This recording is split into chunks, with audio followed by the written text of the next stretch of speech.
ต้องชราแก่อาคราวแก่สมปัญญาทั่วภารามีโถมไปเจ็บทุกข์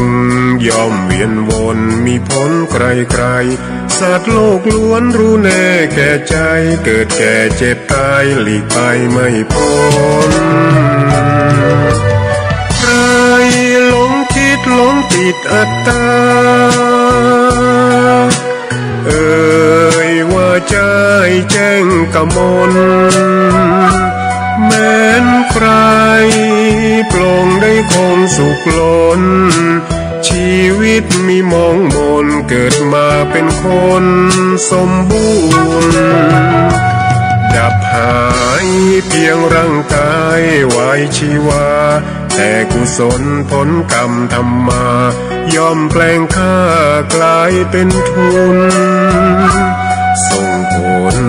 ให้ทุกคนเวียนวนไม่สูญสุขและทุกข์เป็นไปตามทุนที่พวกคุณได้ก่อทำมา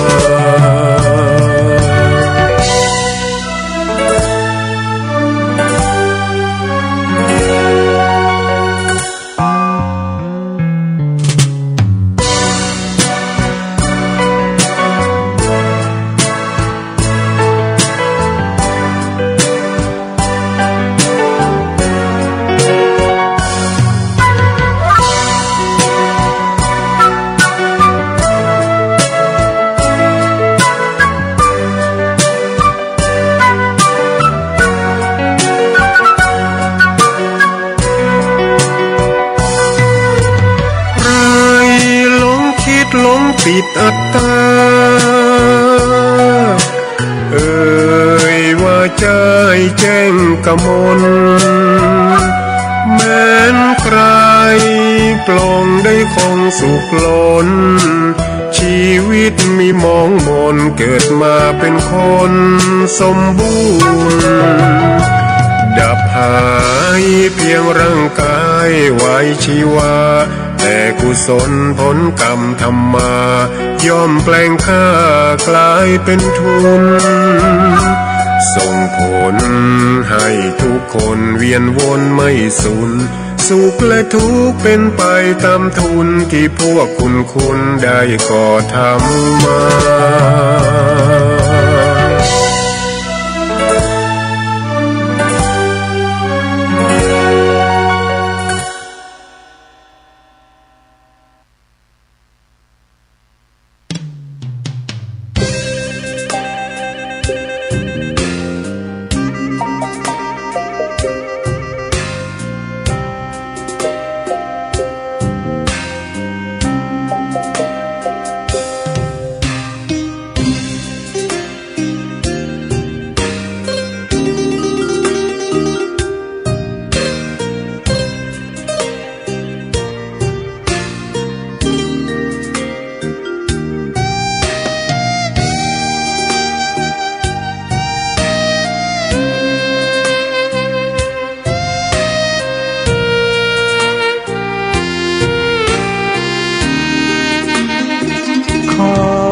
เปิดตำนาน1,300 กว่าปีแม่จามเทวีสร้างพระเจดีย์ที่วัดดอยน้อยพร้อมเจดีย์โค้งอีกองค์เคียงคู่อยู่ดอยสลับก้อนหินใหญ่น้อยร้อยเรียงหน้าอัศจรรย์พระธาตุสีทองแงนมองฝูงพึ่งทำรังช่างมีมนต์ขลังพลังศักดิ์สิทธิ์บนนั้นกล่าวคำไหว้สากราบสักการะคนลุกคนฉันสัมผัสถึงสายสัมพันธ์คงเป็นลูกหลานเคยร่วมสร้างบุญวัดดอยน้อย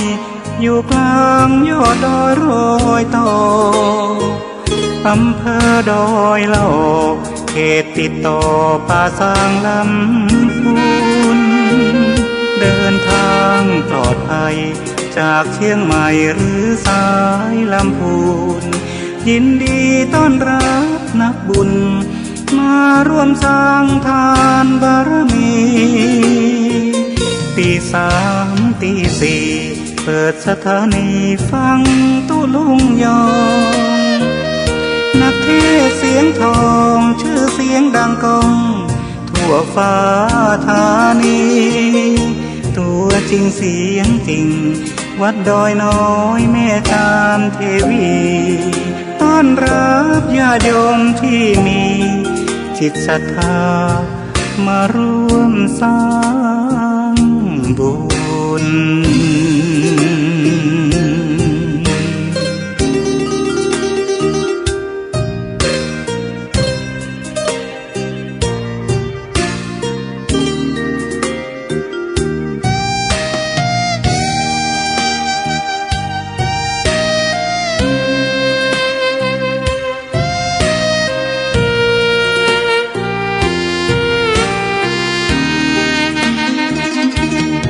วัดดอยน้อยอยู่กลางยอดดอยโรยต่ออำเภอดอยละออกเขตติดต่อป่าสางลำพูนเดินทางปลอดภัยจากเชียงใหม่หรือสายลำพูนยินดีต้อนรับนักบุญมาร่วมสร้างทานบารมีตีสามตีสี่เปิดสถานีฟังตุลุงยองนักเทศเสียงทองชื่อเสียงดังก้องทั่วฟ้าธานีตัวจริงเสียงจริงวัดดอยน้อยแม่จามเทวีต้อนรับญาติโยมที่มีจิตศรัทธามาร่วมสร้างบุญ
เกียรติยศมีมา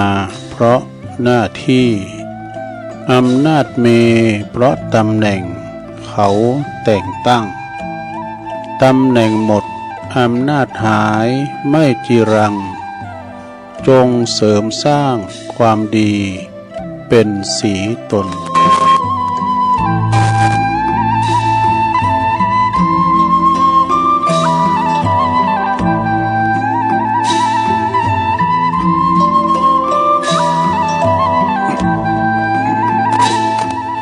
ตื่นเจ้าขึ้นมาก็ยิ้มแย้มแจ่มใสทุกโศกโลกภัยหายไปหมดสิ้นก็ขอความนอบน้อม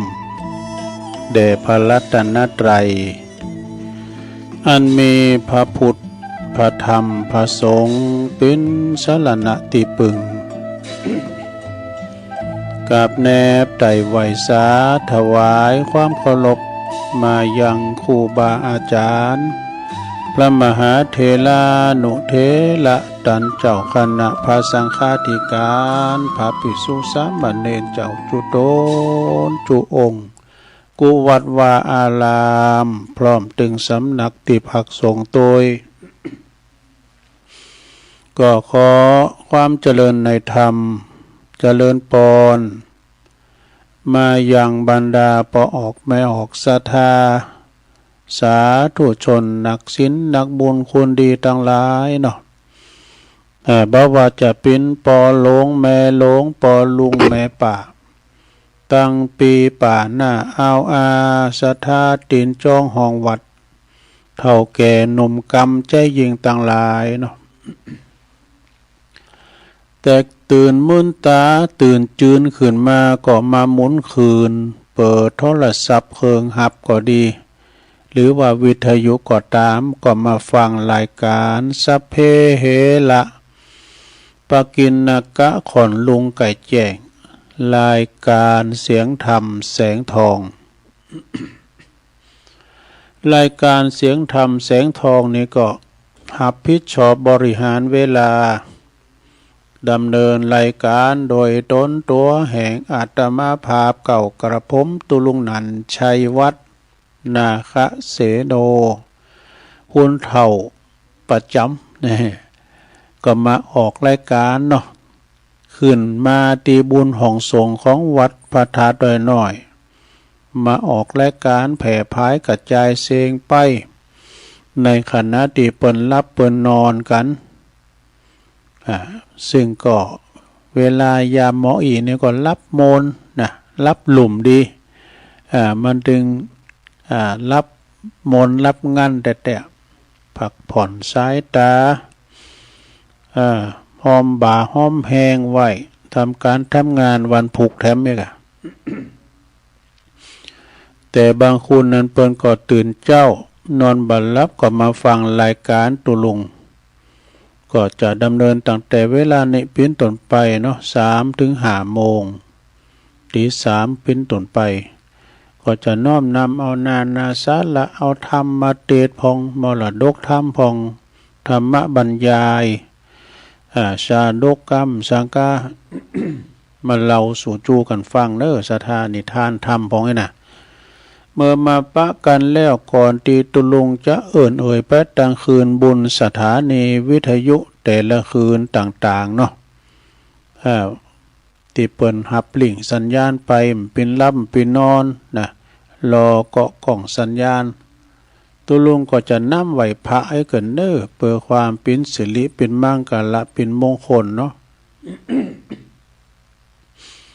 กับตนกับตัวกับขอบกับครัวลูกหลานอยู่ดีมีสุขปราศจากทุกโศกโรคภัยเน้อขจัดปัดเป่าเสน่ห์จังไรต่างหลายมาลายหายสิ้นไปนำปาสิ่งที่เป็นมังกรเป็นมงคลเข้าคุ้มโหห่อเฮิรนเฮาอยู่ดีมีสุขกันต่อไปพร้อมแล้วก็กราบ1กราบ2กราบ3อิมินาสกาเลนะพุทธังอภิปูชยามะ อิมินาสกาเลนะธัมมังอภิปูชยามะอิมินาสกาเลนะสังฆังอภิปูชยามะอะระหังสัมมาสัมพุทโธภควาพุทธังภควันตังอภิวาเทมิสวากขาโตภควตาธัมโมธัมมังนัมมัสสามิสุปฏิปันโนภควโตสาวกสังโฆสังฆังนะมามินะโมตัสสะภะคะวะโตอะระหะโตสัมมาสัมพุทธัสสะนะโมตัสสะภะคะวะโตอะระหะโตสัมมาสัมพุทธัสสะ นะโมตัสสะภะคะวะโตอะระหะโตสัมมาสัมพุทธัสสะอิติปิโส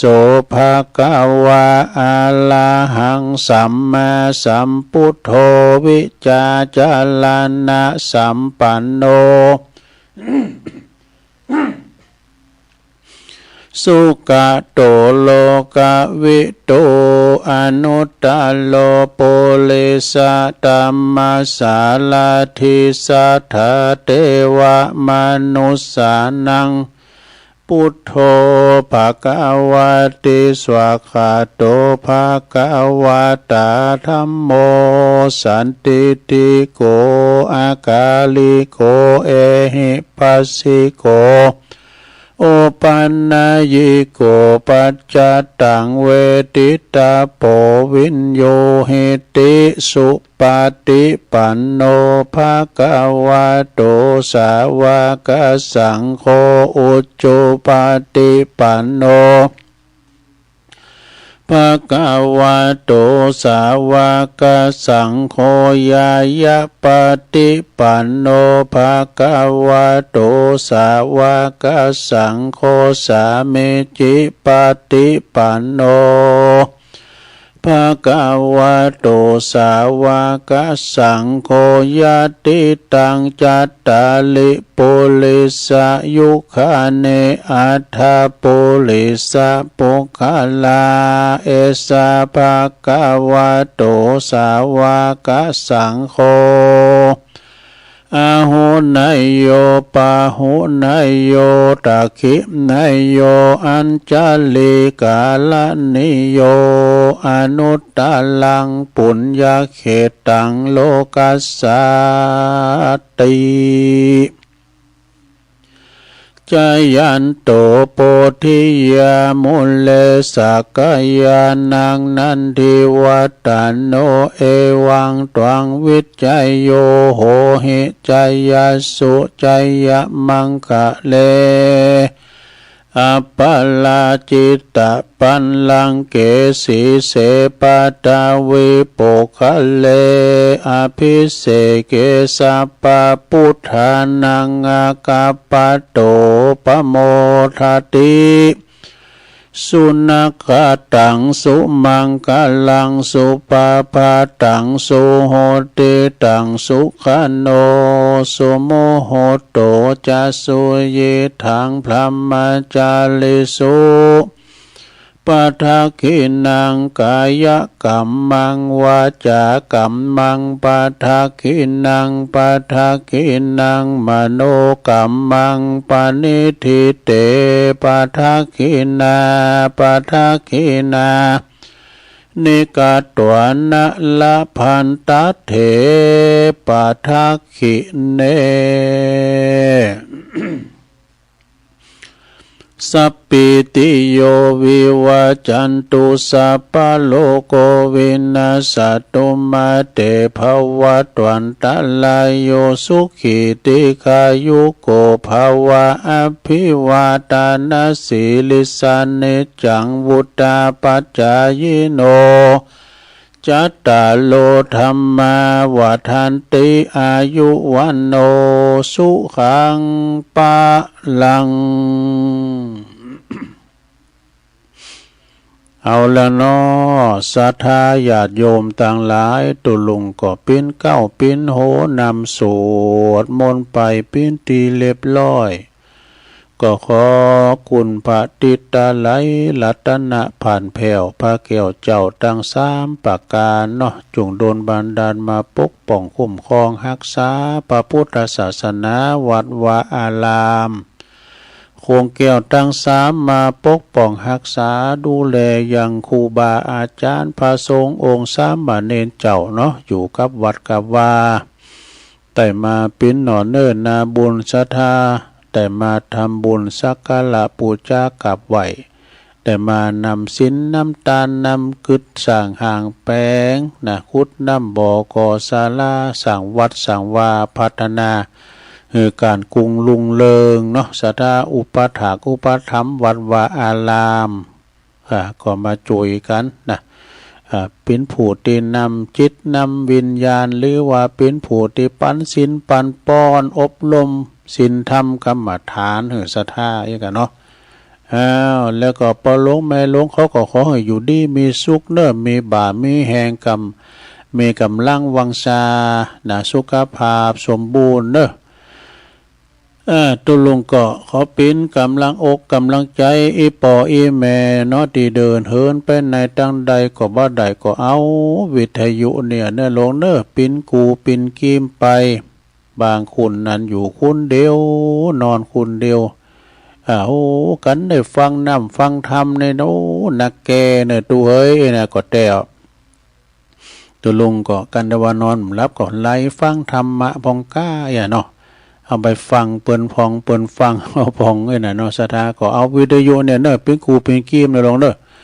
ฟังกันไปป้อบานแม่บานจะขับรถขับลาออกคุ้มออกโห่เนาะ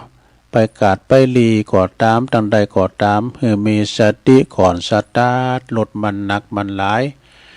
ระวังตึงรถเปิ้นระวังตึงรถเฮาเนาะขอเดินทางแคล้วคลาดปลอดภัยทุกตารางกิโลเมตรของการเดินทาง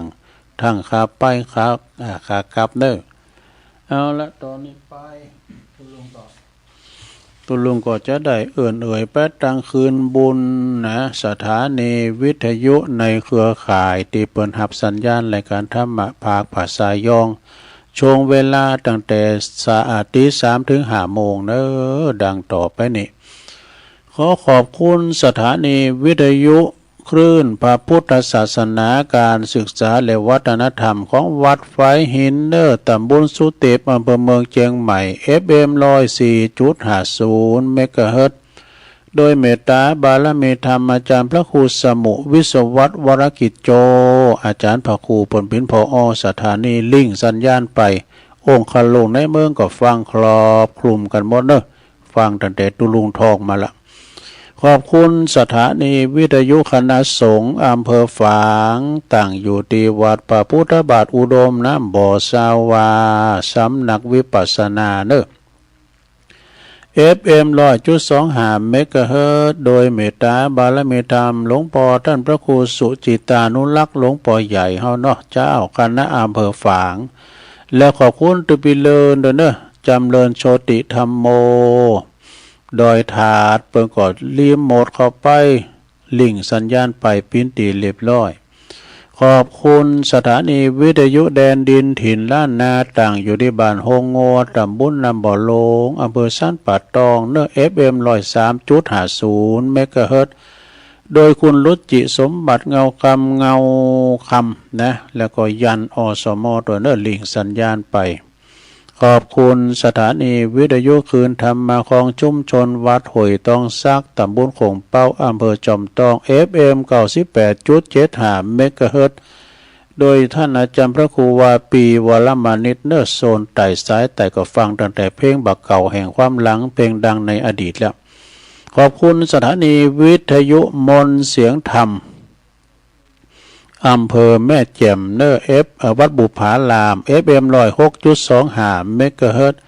โดยเมตตาบารมีธรรมหลวงพ่อท่านพระครูมงคลวิสิทธิ์หลวงพ่อใหญ่เจ้าคณะอำเภอแม่แจ่มเนอร์แล้วก็ขอบคุณท่านปลัดอุทัยตึง2อุทัยโดยขอบคุณสถานีวิทยุเน็กเนียวเรดิโอ FM 96.75 เมกะเฮิรตซ์ตั้งอยู่ที่บ้านจงตำบลทุ่งขวาวห้างหุ้นส่วนจำกัดอนุสรณ์เรดิโออำเภอเมืองปานจังหวัดลำปางขอบคุณสถานีวิทยุชุมชนคนเหนือเขื่อนตั้งอยู่ที่บ้านดุงดำอำเภอฮอดเนอ FM 90.75 เมกะเฮิรตซ์ขอบคุณสถานีวิทยุเพื่อการศึกษาและพัฒนาอาชีพเรดิโอเน็ตเวิร์ก FM 103.00 เมกะเฮิรตซ์อำเภอเมืองจังหวัดลำปางขอบคุณสถานีวิทยุเรดิโอเน็ตเวิร์ก FM 99.50 เมกะเฮิรตซ์วิทยาลัยเทคโนโลยีเพื่อการจัดการกฟผ.แม่เมาะลำปางแล้วก็ขอบคุณสถานีวิทยุวิทยาลัยสงฆ์นครลำปางวัดบุญญาวาสวิหารเนอ FM 106.50 เมกะเฮิรตซ์เนอโดยท่านดร.จิรศักดิ์ปันลำผู้อำนวยการสถานีขอบคุณท่านดร.แอม พัชริยาฟองจันตาฝ่ายวิทยุก็ลิงสัญญาณไปพี่น้องต่างเมืองลำปางเขลางนครพี่น้องแห่งเมืองรถม้าเนี่ยพบฟังกันหลายอำเภอเนอะแล้วก็บันไกพี่น้องบันไกสีคำเรดิโออันนี้อยู่บ้านปนเนินนาเหลืองนอกอำเภอ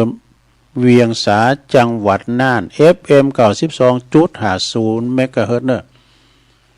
อันนี้ก็เป็นรายชื่อรายนามของสถานีคืนบุญแต่ละคืนที่เปิ้นหับลิงสัญญาณไปส่งโอกาสตนเจ้าวันนี้ศรัทธาก็ฟังกันไปเถอะ ฟังกันไปนะหรือว่าศรัทธาญาติโยมเฮารับนอนอยู่ก็รับไปติปนอนบ่รับก็ฟังกันไปฟังกันไปแล้วก็วันนี้มาปบมาปะกันก็ตรงกับวันพฤหัสบดีตีสาวเก่าแล้วก็เนาะสดาญาติโยมเนาะ30แล้วคนเท่าก็ว่าวันศีลด้วยวันนี้ก็วันที่30วันนี้เนาะเป็นวันพฤหัสเป็นวันพัดนะหลวงเด้อเดือนตุลาคมพุทธศักราช2568เข้ามานี่แล้วจะดับแล้วจะเสียงเดินเท่าแล้วนี่ซะละจะแก่กันไปดำเดินเดือนตุลาจะจากเข้าไปเมื่อมาปะกันแล้วศรัทธาญาติโยมลุงก็จะนำเสนอมิตรแท้มิตรเทียมนี่มิตรก็คือเป็นคนที่เขาคบกันมาบางผองก็เป็นเพื่อนเกลือเดียวกันเปิ้นเดียวเสี่ยวซี่ไปไหนไปด้วยกันไปเสาะว่าหากินก็ไปด้วยกันไปหับจากอ่างใบก็ไปด้วยกันนี่กะมีความสัมพันธ์ไมตรีเป็นมิตรเกี่ยวสหายข้ามกันหรือว่าเป็นมิตรแต่แล้วก็มิตรทีมเอามิตรแต่มิตรทีมไปก่อนเนาะมิตรทีมเป็นเชื่อใดหนึ่งเนี่ยคนปอกลอกนี่มันเป็นจะใดคนปอกลอกนี่ก็แปลว่าคนประเภทนี่บ่ใจมิตรเนาะบ่ใจมิตรแต่แสดงตัวว่าเป็นมิตรนี่ซึ่งหวังผลประโยชน์จากคนตีขบโดยเนี่ยนะจะขบโดยก็คือหวังผลประโยชน์ก็บ่น่ะคือเอาแต่ใดฝ่ายเดียวเนอะนี่เป็นคนที่เสน้อยเสหือน้อยนะแต่ว่าคิดจะเอาหนักแน่มีภัยแก่ตัวเองนะ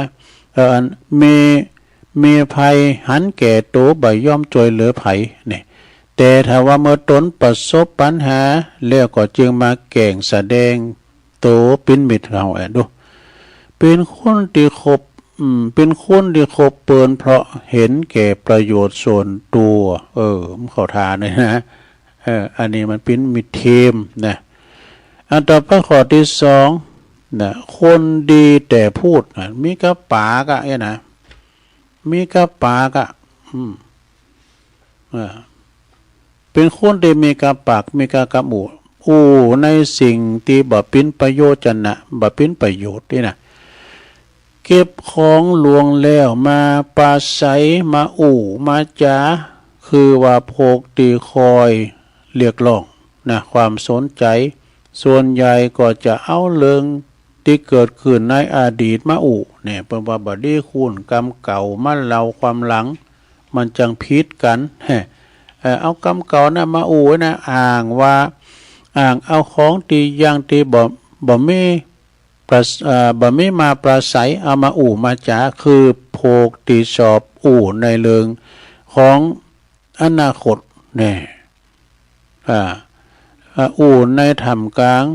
ในธรรมนองที่ว่าพยากรณ์ในการพยากรณ์พอว่าเดไปดังหน้าเนี่ยเป็นจะเหือพอว่าเดทำตัวเป็นผู้รอบรู้สงเคราะห์สิ่งโดยสิ่งที่หาประโยชน์บ่ได้คือถ้าจอยเหลือคุณตีคบกันอยู่ก็จอยเหลือแบบเล่นบ่แต้นะคือสิ่งที่บ่มีประโยชน์ออกปากปึงบ่ได้ดูเมื่อว่าเปินต้องการปึงเพราะมีความเดือดร้อนบางอย่างก็บายเบง บายเบ่งกันแบ่งปันอันนี้ไม่ครบเลยข้อที่สามคนหัวประจบนี่หัวประจบนี่เป็นเจ้าใดเปิ้นมาเป็นคนที่คอยตามใจเปิ้นเนี่ยคอยตามใจเปิ้นเปิ้นเป็นผู้นำส่วนตนน่ะเป็นผู้ตามน่ะส่วนตัวก่อนนั้นเป็นผู้ตามเปิ้นเป็นผู้นำเพราะว่าหันหวังผลประโยชน์ว่าจะสิ่งได้ก็เป็นสิ่งใดสิ่งหนึ่งแต่พวงพังผลประโยชน์เปิ้นนี่นะจะจอยแปลว่าจะทำชั่วก็จะทำดีก็เนี่ยคือตอนหน้าว่าสรรเสริญรับหลังนินตาเพลินอันนี้ก็จอยไม่ได้เนี่ยใจไม่ได้เนี่ยข้อที่สามนะข้อที่สี่สุดท้ายลงเนี่ยข้อที่สี่นี่จักจวนคนชักชวนไปทางฉิบหายดูคือเปินคบเปินเนี่ยเปินอาศัยเปินปิ้นเคืองมือปิ้นเคืองมือหาความสนุกเพลินว่ะจักชวนกันไปดื่มน้ำเมาเนี่ยคือสุราแล้วก็เมลัยปิ้นตีตั้งแห่งความพมาทเนี่ยแล้วก็จักชวนกันไปแอมกลางคืนเนี่ยไปแอมกลางคืนไปเอาไหนสองเจ๊กุ้งอันนั้นใจไปแอวการแอวงานนะกาแล้วก็จักชวนกันโมมเมาการหลิ่นจักชวนกันหลิ่นการพนันจะอีเป็นต้นนี่อันนี้คือเพื่อนมิตรเทียมเนอะมิตรเทียมมิตรปอกลอกมิตรปอกลอกแล้วก็คุณดีแต่พูดแล้วก็คุณโหปัจจบแล้วก็จักชวนกันไปในทางสิบหายอันนี้สี่อย่างนี้บดีเลยเนาะเอาเฮ็ดอีกก่อนเตือนหน้านี่จะเอามิตรแท้มาเล่าสู่จูกันฟังแถมเด้อศรัทธาเด้อมิตรแท้นี่เป็นเชื่อใดพองไอ้นะมันถึงมีหรอมิตรแท้มิตรเทียมนะต่อไปก็เอาอันนี้ทำกรรมหนึ่งก่อนเนาะศรัทธาอันนี้ก็มิตรเหมือนกันนะมิตรเหมือนกันมิตรแต่เพื่อนแต่จะดูได้สี่ข้างนะหนึ่งยามจนสองยามเจ๊งสามยามเจ็บสี่ยามจากไม่จอนั่นแหละยามจนยามเจ๊งยามเจ็บยามจากอันนี้เป็นเชื่อได้ข้อที่หนึ่งยามจนคือเจ้าหมูหรือว่าเปิ้นฝูงเขานี่คือเปิ้นโดนไฟใหม่น้ำท่วมทรัพย์สินพังทลายเสียหายหมดบ่เหลือสักอย่างเลยนะเขาก็ไปโจยเปิ้นยามจนแล้วดอกเปิ้นจนแล้วนะเขามาขอเปิ้นน้ำท่วมน้ำนองบุตรมอหนึ่งให้เขาไหลไปตามน้ำหมดสะดาซุ่มไฟก็บ่ได้ต้องรอคอยที่เปิ้นมาโจยเหลือนะจุนอกจุนใจเตะบางคนก็อยู่บนหลังคาบนสะดาพอหรอน้ำท่วมนี่นะหมูหมากาไก่ไหลไปตัวน้ำก็มีตั้งเมืองนอกสำหายงัวควายนะไหลน้ำไปหมดสะดายามจนเนาะต่อไปยามเจ๊งข้อสองยามเจ๊งล่มละลายก็ดีมดเนื้อมดโตก็ดีก็จุยนะนี่ซ้ำจุยแต่เป็นลุ่มละลายเนี่ย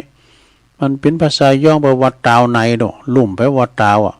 ละลายไปวันไหนตาวในเว้ยภาษาย่องวรรณคำตาวในก็ล้มละลายข้อที่สามยามเจ็บนี่ยามเจ็บไข้ใดพยาธิไปอยู่ห้องยุกห้องยาก้าไปดูแลไปใจไปเยี่ยมนะป่วยไข้ดูแลหันอกหันใจช่วยเหลือตลอดเวลาเนอะ คุณเฮาในอย่างว่าในตุลุงว่าฮือก็ไข้หันน้ำใจเมใครดูใจเมก็ดูติโพใครดูใจเมดูติโพก็ตุกอยากใครดูใจเมใจโผลืมไปแล้วจดไปจะดีเหมือนกันนะใครดูใจโผดูตอนติโผอยากจนดูน้ำใจเมฆดูตอนที่โผตกอับอยากจนแต่อยู่ด้วยกันก่อใครดูน้ำใจเมฆก็ยามมือ เจ็บป่วยเนาะเปิ้นเจ็บป่วยเมื่อใครก็พอด้วยพอเปิ้นใครดูน้ำใจลูกก็พอตอนที่พ่อแม่เฒ่าแก่ชราใครดูน้ำใจพี่น้องที่การออกต้องเดียวกันมาก็ดูการตอนที่แบ่งมรดก แต่ว่าเอามาเล่าแล้วเนาะ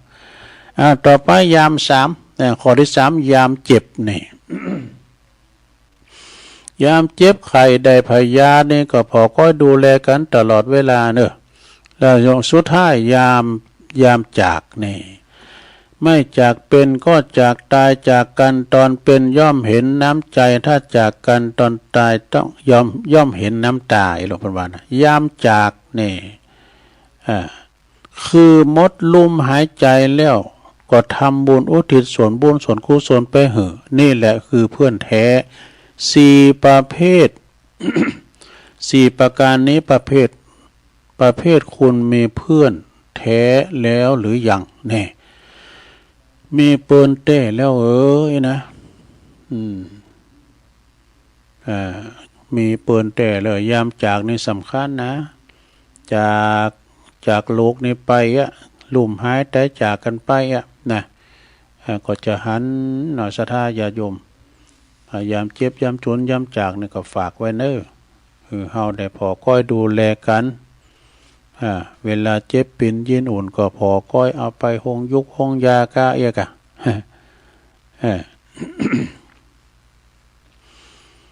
อันแล้วก็เดี๋ยวกันเนอะตัวลุงจะเอาคำของท่านพุทธทาสภิกขุนะเปิ้นมามาเล่าสักคำก่อนนะท่านพุทธทาสภิกขุนี่เปิ้นจะเล่าถึงเรื่องลาทะพามก็เนี่ยสถาลาทะพามก็พินิธานก็ก็ลองฟังปณิสดาเนอะเอาคติธรรมของพุทธทาสเนาะตั้งองค์พระพุทธทาสนี่เปิ้นก็บอกว่าเข้าใจผิดเข้าใจถูกนี่เป็นอย่างความสบายเลิกได้นะอันนี้เข้าใจผิดนะความสบายเลิกได้เปิ้นว่าเข้าใจผิดว่าความสบายเลือกได้ที่ถูกนะก็คือเฮาเกิดมาแล้วก็ทุกข์แล้วเนี่ยมันเลิกบ่ได้บ่มีไผสบายไปตลอดชาติ มันจะมีทุกข์มีสุขของเหมือนกับโลกธรรมน่ะทั้ง8มีลาภก็เสริมลาภมันจะไปมีอยู่หันใดตลอดเวลาจะได้3ล้อถูกหวยได้3เดือนน่ะเสียงลึง ยามเมื่อมีก็เก็บใจบริหารการเงินนี่สำคัญนะสถานนะไผที่บริหารการเงินดีก็ดีแต่ว่ากินหายใจอวยเนาะกินแอลลินบาแก้วให้โลแล้วก็แล้วกันเด้อเนาะต้องวางแผนสตั้งดีๆเงินคำเกี่ยวในการเหิมไล่ไข่มย่อมจะได้มาง่ายๆกันฟลุกนี่นะกันฟลุกเอาตัว12 ล้านนี่นะเนาะอันนี้ฟลุกหรอกแต่ว่าเอาบกดินสินต่อเนาะเอาบาเขาทุบเขาป่อน่ะโอ้มันจะว่าของง่ายๆบางคนเนี่ยเหยย่อยเหยยังนะเนาะวันคำได้300ค่าแรงงานขั้นต่ำออกการออกงานแล้วไปบ่าเขาใส่ล้านตองใส่ไปน่ะเสียงไป100เหลือ200ไปทำหน่อยไปจ่ายการซื้อจีนมะลาบ่ะเนี่ยเสียง100เหลือ100เดียว สุมาเด้อเนี่ยนะซะนะเกิดมาก็ทุกข์แล้วมันเลิกบ่ได้บ่มีไผสบายไปตลอดจาดมีทุกข์ก็มีสุขมีลาภเสริมลาภมีสรรเสริญมีนินทามียศก็เสริมยศนี่นะซะนะแถมกรรมหนึ่งเปิ้นว่าเข้าสิ่งของเฮานี่นะตนตัวของเฮาต้องยึดไว้รักษาไว้นี่ที่ถูกนั่นก็คือบ่มีอันยังหรือว่าไผที่จะต้องยึดที่จะต้องยึดนะต้องรักษาทุกอย่างบัจจัยของเฮานะเป็นอนิจจังทุกขังอนัตตาไม่ใช่ตัวตน ผมยังเป็นพี่มอสอยู่ในวงการแพนก็ยังเป็นน้องแพนอยู่ค่ะเพราะเราปิดผมขาวด้วยโอเคเฮอร์เบิลค่ะใช้ง่ายแค่สระกลิ่นไม่ฉุนปิดผมขาวได้สนิทดูเป็นธรรมชาติเปลี่ยนลุคให้ดูหนุ่มสาวขึ้นด้วยโอเคเฮอร์เบิลสิคะปิดผมขาวง่ายๆไม่แห้งเสียโอเคเฮอร์เบิลเฮาบังคับมันบ่ได้ดูร่างกายเนี่ยบังคับบ่ให้เกิดมันก็ยังเกิดมาเนี่ยบังคับบ่ให้มันแก่มันก็ยังแก่ไปติ๊กๆเอา บังคับบ่ให้มันเจ็บมันถึงมาคนเดียวมันเจ็บป่วยเมื่อยไข้เจ็บหัวเข่าแข้งขาเนี่ยเจ็บในคองอนในกระดูกโรคภัยไข้เจ็บนี่บ่ให้มันตายมันยังตายว่ะอนิจจังทุกขังอนัตตาความไม่ใช่ตัวตนเนาะบ่แน่นอนอนิจจังทุกสิ่งทุกอย่างบ่เที่ยงแท้แน่นอนนะเป็นของที่ว่าเฮาสมมุติกันขึ้นมาสมมุติว่าเฮาเป็นรูปร่างลักษณะดำลงธาตุขันธ์อยู่ได้เพราะธาตุทั้งสี่ดินน้ำไฟลมเอาไปพอเปิ้นเสศพครูบาอาจารย์ศพตุเจ้า ศพตุเจ้าในเปิ้นปริศนาธรรมนะโยมนะเปิ้นจะเอาไปตั้งไว้แปลงฐานภาษาที่เปิ้นปิ้นมหาเถรแล้วก็มีนกหัสดีลิงเนี่ยนกหัสดีลิงนี่นะมันเป็นนกที่มีพลังจ้างไผเต่ากับจ้างหาเจอกว่านะเต่ากับจ้างหาเจอคกเจอกบ่ดูมกหา6ตัวนี่ก็นะนกหัสดีลิงตามครูปอครูอ้วนบ่ว่าคือก่อน ว่าไผเนี่ยว่าสุมาเนี่ยอันบินอยู่บนอากาศบนนกตัวนี้นะนกตัวนี้ตัวใหญ่สะดามันบินอยู่บนอากาศเวหาบนมันไปหันจ้างไหมมันแมงอย่างนี้เนี่ยเตียวหันดุ่มๆเลยนะอาจจะไปลื่นก็ร้อยว่ะบินโศบรูปมาก็ลื่นเข้าไปได้ตึกให้โหตึกดีข้อ ก็เลยกลายเป็นนกหัสดีลิงโตเป็นนกโหเป็นจ้างนี่นกหัสดีลิงในเป็นนกที่มีบุญว่าเปิ้นว่านะสะดาตีได้เอาตนเอาตัวลองหลับสรีละลางของครูบาเจ้านอนอยู่หลังจ้างหลังนกหัสดีลิงนะเปิ้นจะนิยมกันเนอะเวลาครูบาอาจารย์ต่างภาคเหนือล้านนาว เวลาลุ่มหายละสังขารไป เปิ้นก็จะแปลงนกหัสดีลิงนะอันศาลาที่เปิ้นแปลงนกหัสดีลิงเนี่ยมันจะว่ามกวัน2วันน่ะเป็นเดินเนอะซะนะเนาะเอาเปิ้นแปลงเปิ้นต่างลักต่างฐานแปลงต่างแต่ฐานขึ้นไป ตั้งปืนน่าจะเป็นโลกันแล้วก็เปิ้นจะเอาผ้าขาวลบตั้งหลุมตั้งบุญก็จะมีผ้ากางเรียกว่าผ้าพิดานค่ำไหมนะเปิ้นบอกว่าเป็นปริศนาธรรมว่าบ่ให้มันฮอดถึงจันอินจันพรหม16จันฟ้า15จันดินว่ะแล้วก็เสาไม้นั่นนะ4เสาเปิ้นเปรียบเหมือนถาด4เฮาน่ะดินน้ำไฟลมอันนี้เป็นปริศนาธรรมจ้างนั้นก็มันจะมีนกนะมันจะเลี้ยวไปเลี้ยวมาโม่นงงแผบหูแผบตาได้นะอย่างทุลุงเคยวานเนาะโอ้ยก็มันยังมาโม่นงงโม่นงานบางทีก็พุยขอดถอก็มีนะถึงที่งานแต่ยังเน้มสิงโอ้ไปพรนานแล้วนะไปพอเป็นว่ายุบเหล่ายุบต้องใจ ถึงวันแต่มันหนาวตายพี่ไปยุบเพื่อนออฟยาวว่านั่น มันต้องใจให้คุณนะโยมต้องใจคุณนะจักใส่จักขวามันจากตัวนั้นเนี่ยมันเลี้ยวไปเลี้ยวมาได้พับหูพับตาโมนงงได้โลสะดาเนี่ยเปิ้นจางแปลงน่ะเป็นปริศนาเนาะปริศนาธรรมและบางพองก็ว่านกต้นนี่นะมันจะถูกเนอะเปิ้นแปลงนะเปิ้นแปลงปูจาถาดขันแบบเป็นสินธรรมปูจาสินธรรมกรรมฐานครูบาบางตัวนี่เป็น400,000 500,000บนลงเนอะบางตัวน่ะเป็น400,000 500,000พองก็ว่าโอ้ยไปเผาเงินเผาคำการเกิดอันก็ไปอย่างหนึ่งก่อนแล้วมาเกิดพอครูบาเหรอเปิ้นอยู่เฮาตัวแต่น้อยเนาะแต่เป็นสามเณรจนว่าเสียงบุญ เสียงบุญคำผ่าเหลืองเลยว่าอยู่จนยาวว่าชีวังนะ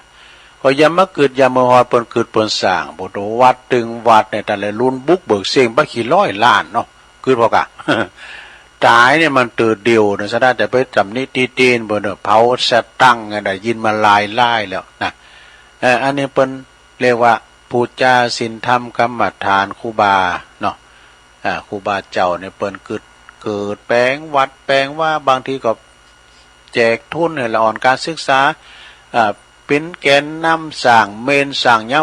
หลายอย่างเด้อศรัทธาเด้อไปจำจี้ฮีวาเปิ้นนะวันนี้ จะได้ญาติโยมทั้งหลายเอานี่มาวามกันกันเด้อ อันนี้เป็นปริศนาธรรมเหมือนกันนะ เพราะว่าไม่ตุ่นเดียวกันเนี่ยนะไม่ตุ่นเดียวกันเนี่ยตอนหนึ่งเปิ้นเอาไปแกะสลักเป็นพระพุทธรูป แล้วทั้งตอนหนึ่งเปิ้นเอาแปลงไม้กระดานไม้กระดานปิ้นที่เหยียบที่ยำเนาะไม้กระดานนี่นะไม้กระดานก็รู้สึกว่าบ่ป้ออกบ่ป้อใจเนอเฮาต่างก็ปิ้นไม้ที่มาจากตอนเดียวกันแล้วทำไ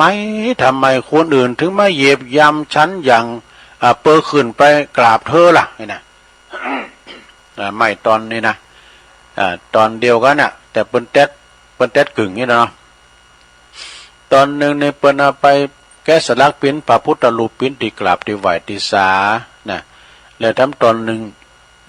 เปิ้นเอาแป้งไม้กระดานเนาะเอาแป้งตียำก้ามเนื้อก้าเนี่ยเปิ้นยำกันไปกราบอ่ะนะไปกราบเธอพระพุทธรูปก็บอกให้ไม้กระดานว่าเพราะว่าเธอเนี่ยเปิ้นเลอเพียงข้างเดียวนะแต่ฉันเนี่ยถูกแกะสลักเอามีดเอาพายเอาไม้เอามีดขูดนั้นมากรีดเป็นพันข้างหมื่นข้างไอ้ดูกว่าจะเป็นมาเป็นพุทธศิลป์เนี่ยนะข้าเจ็บเลยเธอกันเนอะเห็นนะเปิ้นต้องเอากระดาษทรายมาปัดเอาไม้เอาสิวมาแปงมาแกะสลักกว่าจะปิ้นตุนปิ้นโอ่งเนี่ยนะไม่ใช่เจียวนะข้าต้องเจ็บช้ำตอนใดไอ้นะแปงเรียบร้อยแล้วย้ำมันเล็บเอากระดาษทรายมาเจละนายมาปาดไอ้นะนี่ชีวิตของคุณเฮาก็เช่นกันไอ้ดูเพราะงั้นพระพุทธรูปบอกนะชีวิตคุณเฮาก็เช่นกันต้องทนกับการหล่อหลอมนี่ชีวิตจึงเกิดคุณค่าเมื่อใดก็ตามติดเธอหันความลุงเรืองของไผ่ของไผ่คนใดคนหนึ่งนะอย่าได้ไปเกิดอิจฉาเปิ่นปีนอันขาดเด้อแต่จงถามตัวเองเธอเองว่าเธออดทนและทุ่มเทมากกว่าภัยคนใดคนหนึ่งหรือไม่หรือยังนี่เฮาอดทนเด้อนะกว่าเปิ้นจะลำจะโรยมาเนี่ยนะสถาบกดินสินต่อบางคนเนี่ยต้องเริ่มจากศูนย์นะสถา เริ่มจากศูนย์มีคนเฒ่าคนหนึ่งน่ะมาให้ตุลุงฟังนะบ่เอ่ยน้ำเปิ้นเนาะการเอ่ยน้ำเปิ้นจะฮู้ทันทีเปิ้นว่าก่อนนี่เปิ้นก็ตุกจนนะเปิ้นมาได้เป็นเคยลูกคุณรวยหน่อยนึงนะปอเมเปิ้นก็ไม่ค่อยยอมรับเนาะแต่เปิ้นก็ทนทุกข์นะรับจ้างอ่างบายไปทำให้ทำโซนรับจ้างไปแล้วเปิ้นก็ได้เงินมาก่อนหนึ่งเปิ้นก็ไปซื้อตีซื้อหุนว่ะกอยทำกอยหามาก็ขึ้นเงินคำกำเกี่ยวก็ขึ้นว่ามังมูลตุนเต่ามาจนว่าเกิดว่ามีเข่าของเงินคำมีซื้อตีซื้อหุนเนี่ยกะนะซื้อตีซื้อหุนเอาไปเอามาคนเฒ่าเนี่ยก็ยอมรับว่าน่ะอันนี้เป็นมุมันนะเนสดาเนาะบางคนนั่นก็สดาเมบสูลูกเคยคุ้นตุกกะนะลูกเคยคุ้นตุกเอาไปเอามาเฒ่าแก่แลหมอนมานี่ลูกเคยคุ้นตุกนะได้อุ้มขึ้นลุงขึ้นลางนะขึ้นลุงบุญเฮินลุงลางอันเนี้ยสดาให้ญาโยมน้ำมันจะกล้ามาจูกันนะเปิ้นว่าจังอันใดก็ได้อันนั้นเนาะ จังอันใดก็ได้อันนั้นนี่นะฉะนั้นเฮาก็จะไปว่าประมาทเด้อคุณเฮานี่ถ้าว่าเกิดมาแล้วเนี่ยจะไปประมาทดูหมิ่นเหยียดหยามกันแม้แต่ราชสีห์ก็ยังปึงหนูเนาะมันจะปึงหนูปิ้นโตปึงน้ำใจนะหนูนี่ไปโกนไปคุยเปิ้นกะล้างรับกับล้างนอนก็มันโหติแต้มที่สูงหนูนี่ก็ไปไต่หน้าไต่ตาไต่โตเปิ้นว่าป้อมพิรับน้องก็ตาปบราชสีห์ก็ตาปบว่าอาจจะขาตายก็หนูขอร้องขอเมตตาปล่อยข้าไปทำหน่อยข้าจะได้ช่วยทันเวลาทันตกตุกระยะก็บอกหน่อยกะไอ้ตัวกระจ้อยร้อยอย่างแกได้จะช่วยข้าประมาทเพิ่นน่ะนะประมาทหนูน่ะอันนั้นก็ได้ปล่อยไปว่ะมีอยู่หันวันหนึ่งราชสีห์ก็ไปตกบ่วงของนายพรานติดแห้วนี่เนาะห้องกับป่าคณะเจ้าป่านะยังช่วยเหลือตัวเองบ่ได้ห้องตายห้องวายหนูต้นนั้นก็มีความกตัญญูอันนี้มันราชสีห์ตีมันตีอันติดแห้วกันน่ะไปพอท่านราชสีห์ท่านที่ฮื้อน่ะท่านติดแห้วข้าจะช่วยทันใดก็ยังมาถามอยู่ว่าข้าจะช่วยล่ะจะช่วยยังก็ช่วยมันเอาปากเอาคิ้วน้อยๆมันนะ ไปใจความเป็นใจความพยายามคบเจอเตือนหน่อยเนาะเข้าใจว่าอ่ะเดี๋ยววันผู้พามอย่ามา มันก็โกรธตายเหมือนกันมันก็โคบเจอจุนปุ๊ดปุ๊ดก็คือขาดเนอะเขียวหนูเนี่ยมันแจ่มแฮมดีนะหลวงโอ้ยเดี๋ยวนี้เจ้าหมูตุลุงอยู่ทั้งบุญโขนเนี่ยมันจะมาโคตร มันมีหนักมันแต่ตัวหมกแมวเนี่ยนะมาอยู่บุญโขนสถานีเนี่ยอาจจะลิ่มเนี่ยอันนี้เจ้ายองบอกว่าจะลิ่มเจ้าเมืองเป็นว่าคุณลาวบอกว่าจะกิ้มเนี่ยนะจะกิ้มสองหางเนี่ยนะก็เอาออกอากาศกับมันมาอยู่ไกลหมดนะจ๊กเนี่ยมาก่อนถ้าใครออกอากาศด้วยเหรอเอาให้ตีก่อนเนาะสัทธายาโยมเอาให้ตีก่อนคติธรรมนำชีวิตก็ดีมีธรรมบทหนึ่งแปลว่าไม่ยากอย่างที่มันยากพอตัวเขาของเงินคำหายากอันนี้ว่าไม่ยากเปิ่นว่าเหนื่อยก็พักหนักก็วางว่างก็ทำซ้ำก็หยุดแน่นี่นะก็คือความสุขหาได้ไม่ยากเนี่ยความสุขเขาหาได้ไม่ยากหากหู้จักปล่อยวางเนี่ยการเอาแบกก่อนนักเอาปล่อยว่างก็เบาหยุดพักปล่อยวางอันนี้เปิ้นว่านะอย่างเฮาเนี่ยไว้พักแล้วก็ยกนักยกหนองก็บ่ได้แล้วก็บกดินสินต่อย่ำก่อนนี่ก็บ่ได้แล้วคืนด้อยลอยห่วยเหมือนก่อนสมบุกสมบันแข้งขาดีดพื้นนี่นะมันไหวแล้วมันไปตามสังขารนักก็เอาเป็นเบาไว้เนอะหยุดเนี่ยคืนแรกคืนหนึ่งหยุดพักปล่อยวางเนี่ยใจวางใจวางเมื่อไหร่เมื่อไหร่นะก็ทำใจซ้ำเมื่อไหร่ก็หยุดเนี่ยหยุดแล้วดีหยุดและดีเนี่ยจบแปมกรรมอันนี้อันเนอะอันนี้ก่อนเน็ตเหมือนกันเนอะอย่าเสียคนเพราะใครบางคนเนี่ยเป็นคนดีแต่นะไปคบหมูคบแว่นเนี่ยเป็นว่าตกหมูแห้งมันจังเป็นแห้งตกหมูกาเป็นกา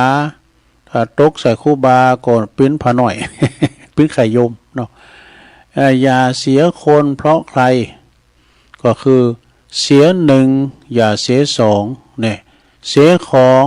อย่ามองใจเสียแล้วเสียไปหาใหม่ดีกว่าว่าใจอันนั้นเพลงนี่เสียของ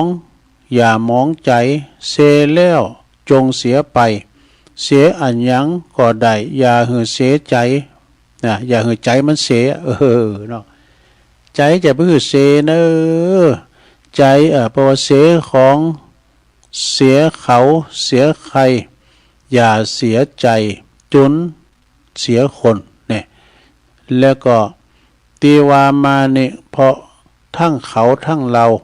ต้องพยายามกันต่อไปเข้าใจตรงกันนะเขาราเนี่ยเสียของเสียเขาเสียใครนะอย่าเสียใจใจนี่มันเป็นใหญ่นะสถานในร่างกายของเฮานะใจเป็นประมุขใจเป็นนายใจเป็นนายกายเป็นบ่าวดูสั่งก็ตามเด้อลงใจมันสั่งมาหมดเนี่ยการใจมันดีมันก็สั่งไปวัดใส่บาตรไปทำบุญตักบาตรไปใจดีลูกอันนี้ใจเป็นมงคลนะไปวัดไปวากันเนี่ยถ้าใจเสียแล้วใจมันเป็นบุญเนาะใจโลภใจตัณหาเนี่ยไปไหนไปป่นธนาคาร มันคืนไปบนเนี่ยมันไปดีห่อใจดีเนี่ยนะสดาเนาะใจเสียจะไปเอาเนอใจดีเป็นบุญเนี่ยใจใจเนี่ยก็จะเป็นบุญนะใจขาวเป็นบุญใจขุ่นเป็นบาปเนี่ยบุญก็ต้องหาบาปก็ต้องละ อันนี้ก็ฝากไว้แต่มดหนึ่งอันนี้ประวัติซื้อนี่คุณค่าสดาคุณค่าคุณค่านี่ก็แต่กะน้อมว่าในเปิ้นอนุรักษ์คุณค่าของการต่างทำลงว่าก็ฟังตลอดเหมือนกันเด้อที่วัดพระธาตุม่อนจอมพอในเมตตาธรรมหลวงปู่ตุลุงดอยเปิ้นจัดในการที่ว่า ตั้งทำโลงเนาะเปิ้นเตดกูปีนี่เป็นกรณีพิเศษเตดทำเพราะว่า10 จาดพระเจ้า10 จาดอ่ะเนาะก็เฮาก็เหมือนจะอยู่ในขอบสนามเนาะก็เปิ้นถ่ายทอดเนาะทีมงานไฟหินน่ะโดยการนำของตุปีหนุ่มตุปีโยตุปีตะวันน่ะเน้นแดงเขานี่ตุปีเลินโดยไปเป็นโคศกตุลุมได้ไปสักคำหอติดงานโอ้เปิดก่อนหนูก่อโมนกันก่อหันแล้วก็มีท่านพระครูชลทานพิทักษ์เปินเตดก่อโมนตุลุงแดงนะวัดแม่ห้องไคร้แล้วก็บดิกาสุเมธสิทธิวรยาโนนะตุปียุ่ยก็เตดทำโมนแล้วก็มีหลวงปู่อันนี้เปิ่นเป็นเกิดเดียวกันถึงหลวงปู่ด้อยนะหลวงพ่ออุดมศิริทัศน์เนี่ยนะวัดศรีพุ่มมาก็โอ้ยเปิ่นก็เทศเป็นนักเทศดาวข้างฟ้าเนี่ยนะเทศโมนเอากาบก่อโมนนอมเปิ่นเป็นครูบาเลยกะแล้วก็ท่านอาจารย์นฤดลกาเนี่ยเปิ่นก็ไปเทศเนี่ยตุปีตะวันก็เข้ารอบว่าเนาะวัดฝายหินเนี่ยตุปีตะวันเนี่ยเตดมึนขันหนาดำจะว่ากุมานะคือทำเพิ่นยาวทำเพิ่นยาว จบหันมาก็มีพระครูบวรปุญญาพิรามเนาะครูบามานะเจ้าคณะตำบลแม่เจดีย์ใหม่กันเนาะวัดเมืองน้อยโอ้นี่ก็เตดจัดเน็ตกำลังมาได้ยินเปิ้นเตดเนี่ยนะอาจารย์มหาเสาแก้วเขาเนี่ยเพิ่นกำลังได้ยินเปิ้นเตดละบำลำนำกูเติบเปิ้นกับบรรยายเนาะ ตุลุงดอยก็ปิดท้ายก็โอ้ว่านี่โมนแต่มันก็ได้กำให้ตอนที่เปิ้นฟังกันหลายตั้งบ้านตั้งจองเนี่ยโธ่อันนี้เหมือนกับอยู่ขอบสนามเนอะก็ฟังกันไปเนาะเอาแล้วเนาะศรัทธาญาติโยมทั้งหลายตุลุงก็ห้ามให้มาก็จะเป็นเวลา1 ชั่วโมงก็จะยอบยั่งนะแปลว่าพักเบรกกล้ามกันเนาะ อูไปอูมามันก็เจ็บหลังเจ็บแอวตุลุงจะพักเบรกกล้ามก่อนก็เดี๋ยวก็มาปักกันในชั่วโมงที่2เด้อศรัทธาญาติโยมเด้อตุลุงยอบยั่งก่อนเด้อ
เป็นลา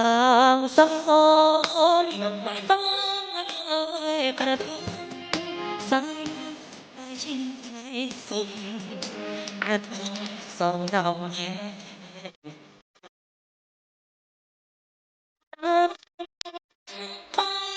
ใจกระทงที่ลงลอยฟ้าตาฟ้าเจอตั้งแต่วันนั้นวันไหน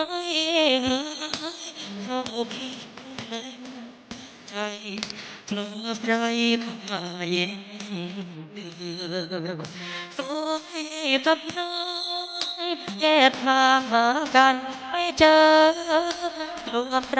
ทุ่มมาเพื่อเหมือนดังกระทง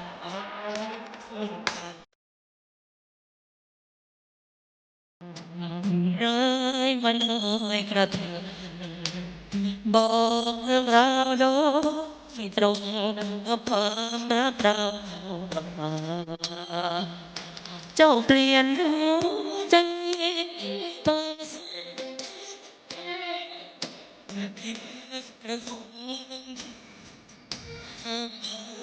ใจเลยว่าเดือน12ตัวทนเดียวได้ปีนี้ไม่มีเงินใจเลี้ยงได้บังใจหลายครั้งกระทำ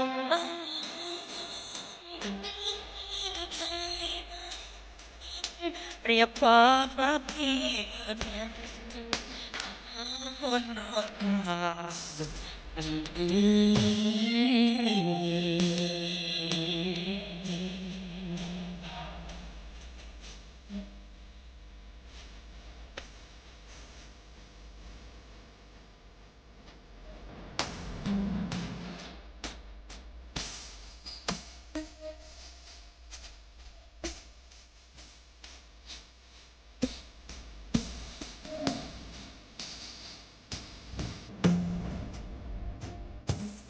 เดือน12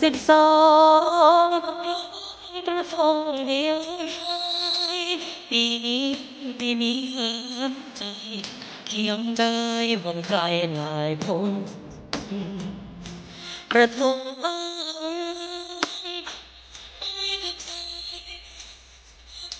เปรียบความรักที่เปิดมุมหาคนรักทางไม่มี อ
ธุชนญาติโยมทั้งหลาย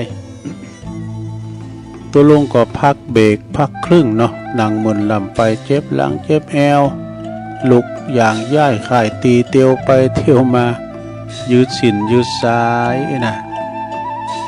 แล้วก็มานั่งอู่กันต่อในชั่วโมงที่สองเนอะขณะนี้ตันตั้งหลายก็กำลังฟังรายการสัพเพเหระปะกินกะขอนลุงไก่แจงรายการเสียงธรรมแสงทอง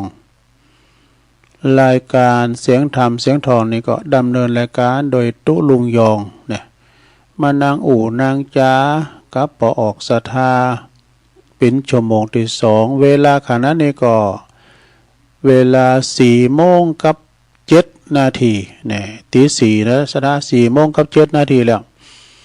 ลุกกันมาพองแล้วกาเนาะศรัทธาญาติโยม มีเลิงแจงหือทราบเนาะว.4 ว.8 ว.8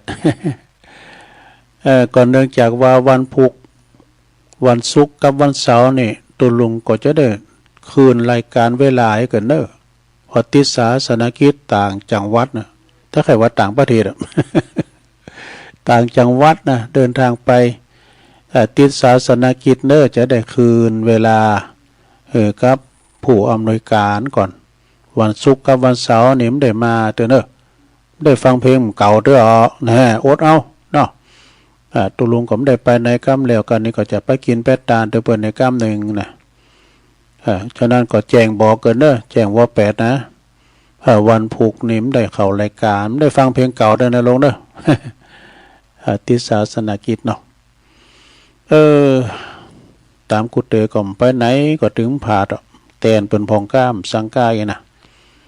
มุนๆได้กับฟาร์มแมพอย่างนี้เนาะสระ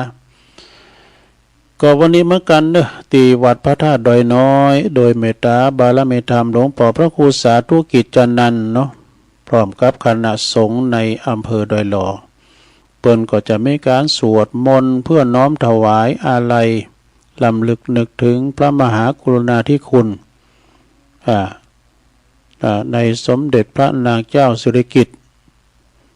สมเด็จพระบรมราชินีนาถสมเด็จพระบรมราชินีพันปีหลวงเนาะของปวงชนชาวไทยเปิ้นได้เสด็จสวรรคตไปวันนี้เปิ้นจะสวดมนต์เนอตีวัดพระธาตุโดยน้อยว่าก็กะเกมสถานตีกัน ตีในศาลาเนี่ยเอาเก้าอี้ลุยเข้ามาตาเก้าอี้ลุยมาตั้งเรียงรายกันวันนี้ก็จะมีท่านในอำเภอมาเป็นประธานด้วย4 โมงเมื่อก่อน4 โมงแรงเมื่อก่อนเนี่ยดิแจงอิ่มได้นะก็เดี๋ยวก็ประกาศข่าวสารงานบุญกันต่อไปสถา เดี๋ยวก็ประกาศข่าวสารงานบุญกันต่อไปเพราะว่าภูมิได้เข้ารายการก็จะประกาศข่าวสารงานบุญวันเฮโมดเนาะก่อนเป็นยังสถาท่านพระครูเพิ่นก็เอารายการอื่นออกแถมอากาศหรือว่าเพิ่นก็เอาเทปเก่าความจริงเอาเทปเก่าของเพิ่นออกนะสมัยพระครูสุมเมธเขาน่ะโอ้ยโมนเอาฟังเพิ่นโทรก็โมนเพิ่นถามปัญหากันร่วมก่อนนะเด้ฟังเพิ่นก็โมนนะเทปเก่าหรือว่าตุนที่เพิ่นมาแทนก็โมนเนาะในตอนนี้นะตุลุงก็จะน้อมนำเอาอันนี้ทำกรรมเนอนิทานธรรมเริงภิกษุคือผู้ขอเนี่ยรู้เจ้านี่แปลว่าภิกษุคือผู้ขอดู ขออย่างได้นะสระภิกษุคือผู้ขอก็ขอกะสระเนาะสเตอก็ปกสั่งห่างแป้งก็ขอศรัทธามาจอยกันเนี่ยกันเนาะจอยกันแรงกายแรงใจแหละแรงปัจจัยนี้นะก็อย่างกระถินที่เปิ้นตาลก็ได้ศรัทธาก็อันนี้ก็คือเปิ้นจอยกันเนาะจอยคือสั่งห่างแป้งวัดว่าอารามพุทธน้ำบ่อก่อศาลาเอกะอันนี้ก็ภิกษุคือผู้ขอเชื่อใดนะก็ลองฟังพอเนาะเป็นนิทานทำโดยนะในอดีตพระตถาคตของเขาเนี่ยเกิดเป็นตระกูลพราหมณ์ชื่อว่าอัฏฐิเสนกุมารเนี่ยเมื่อเติบใหญ่ก็ได้ไปลำเลนที่เมืองตักกศิลาจุนแตกฉานในด้านวิชาต่างๆเนอะครั้นหันโตดในกามคุณเปิ้นก็จึงหน่ายสงสารออกไปบวชเป็นฤาษีอยู่บำเพ็ญบารมี อยู่ป่าเขาหิมพานต์ต่อมาก็เดินทางมาบิณฑบาตยังเมืองปาลาณสีนี่พระเจ้าพรหมทัตเนอผู้ครองเมืองนั้นหันจริยาวัดอันงดงามก็เกิดความเหลื่อมใสศรัทธาจึงนิมนต์ให้จำพรรษาอยู่ในพระราชอุทยานนี่จำพรรษาอยู่เนี่ยมันไกลๆเนี่ยจากอุปถากนะเนี่ยแล้วก็ปวารณาตนเป็นผู้คอยถวายการรับใช้ถวายข้าวน้ำโภชนาอาหารเนี่ยเนาะแต่ตลอดเวลาพระฤาษีก็บ่ต้องสิ่งได้เลยนะแต่ตลอดเวลาพระฤาษีบ่ต้องการสิ่งได้เลยไม่ต้องการอย่างสักอย่างเหออยู่อันนะวันหนึ่งจึงถามนะพระราชาจึงถามสาเหตุจากพระฤาษีนะพระฤาษีก็จึงกล่าวว่าโอ้บ่าวาผู้ขอนะบ่าวาผู้ขอหรือผู้ถูกขอหากบ่ได้ของตน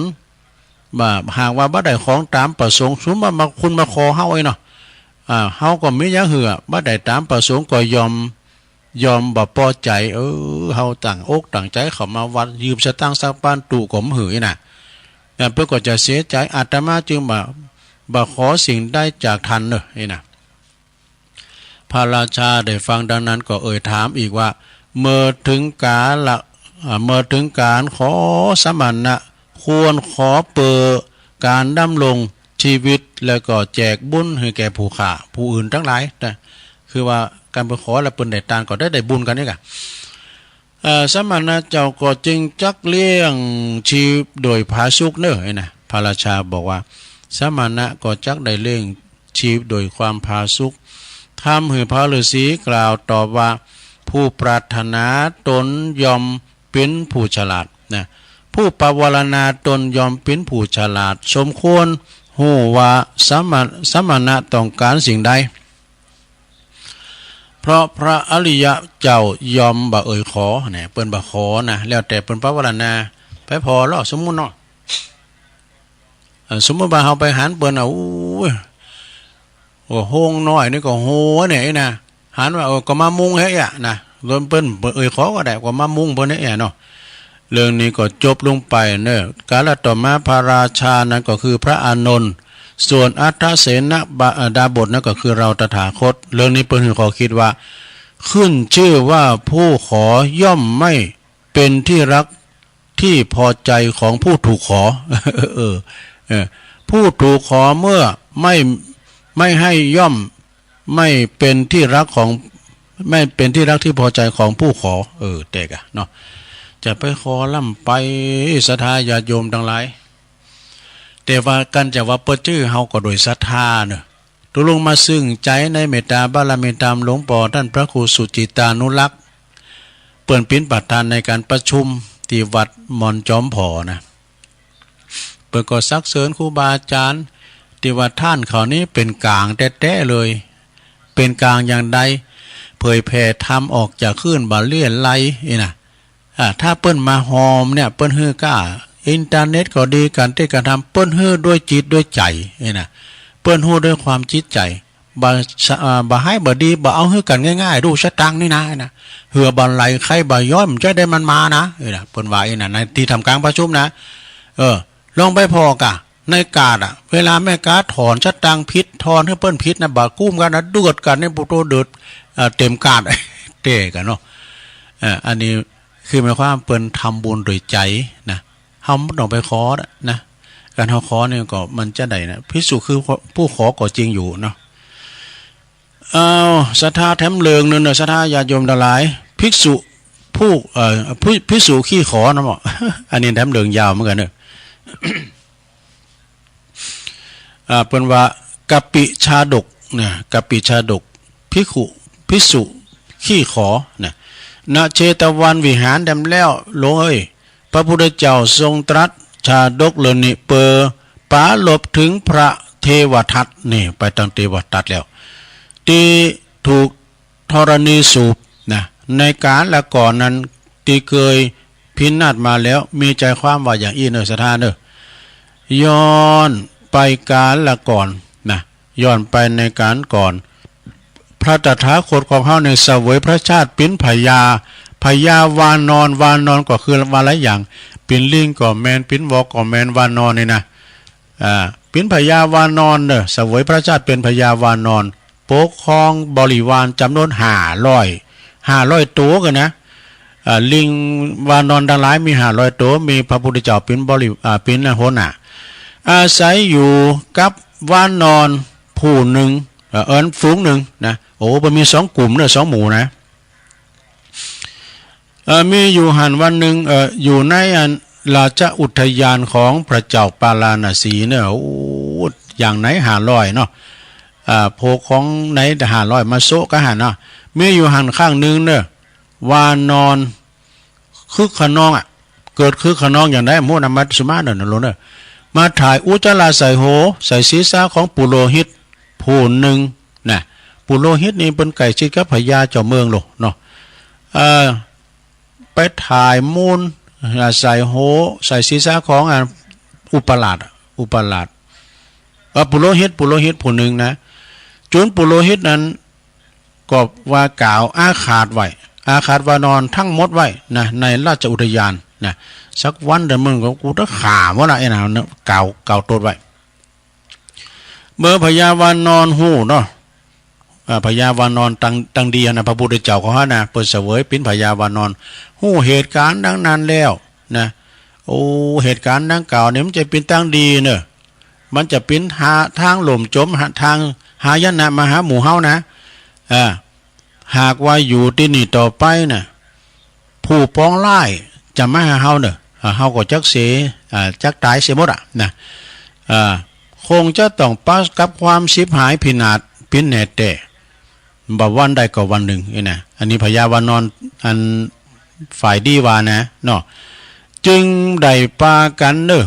จึงได้ปาบริวารไปอพยพไปอาศัยแห่งอื่นที่อื่นไปแล้วนะเป็นหูภัยนะภัยจะมาหาโตเก่าแล้วก็ส่งบริวารวานอนนะส่งบริวารที่ไก่ชิดนะเจ้าจงไปบอกไปเตือนคือวานอนพญาวานอนต่างฟูงเขานะคือมีน้ำโพกเนาะตั้งงานพญาวานอนก็ทรงใจอันลูกน้องคุณสนิทไปบอกเหมือนกันเนาะไปบอกคือพญาวานอนต่างฝูงเนี่ยนะแต่ว่าพญาวานอนต่างฝูงแล้วหมู่โพพญาลิงวานอนทั้งหลายบอกเจอฟังบ่สนใจยังซักอย่างกินนอนเลลากันไปนะเปิ้นเตือนแล้วก็ยังบ่ฟังอย่างใดยังอาศัยอยู่ในราชอุทยานตามเดิมนี่นะต่อมาเนี่ยศรัทธาญาติโยมทั้งหลายต่อมามีนางตาสีคนหนึ่งเนี่ยเปิ้นถูกไฟไหม้ลกถูกน้ำห่อนลกเป็นแผลจากกันตีหลังนะปุโรหิตกำนี้ก็ปุโรได้โอกาสแล้วกันเนาะได้โอกาสแล้วจึงหันเป็นโอกาสดีแนะนำหือพระราชาว่ะนะไม่อยากเลยนะท่านบอกพญาบาทเจ้าไม่อยากเลยสักน้อยเลยนะหือไปเอาน้ำมันที่ทำจากตัวว่านอนมาตาเดมันจะหายอย่างปิดทิ้งอีกว่ะเอาพญาเอาลิงเอาวานอนเอาพญาพระราชาก็จึงสั่งหือทหารไปสังหารว่านอนนะไปสังหารว่านอนตายท้ายที่สุดว่านอนในราชอุทยานก็ถูกสังหารตายสิ้นทั้งนั้นทั้งหมดเลยว่าโอ้มีตายหมดแล้วก็เอาน้ำมันวานอนมาตาแพ้ว่ะในกาลต่อมาเนี่ยพญาวานอนฝูงต่างฝูงนั้นก็คือเทวตัตฝ่ายเทวตัตที่ตายเนี่ยนะซะละเปิ้นจิ้มเจิมฟังนี่นะเปิ้นเตือนน้ำฟังนี่เปิ้นหนีกับหนีนะแล้วก็ลูกน้องโตก็ไปถ่ายรถใส่ปุโรหิตในกาลต่อมา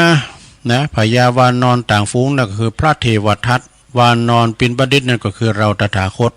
เรื่องนี้เปิ้นถึงขอคิดว่า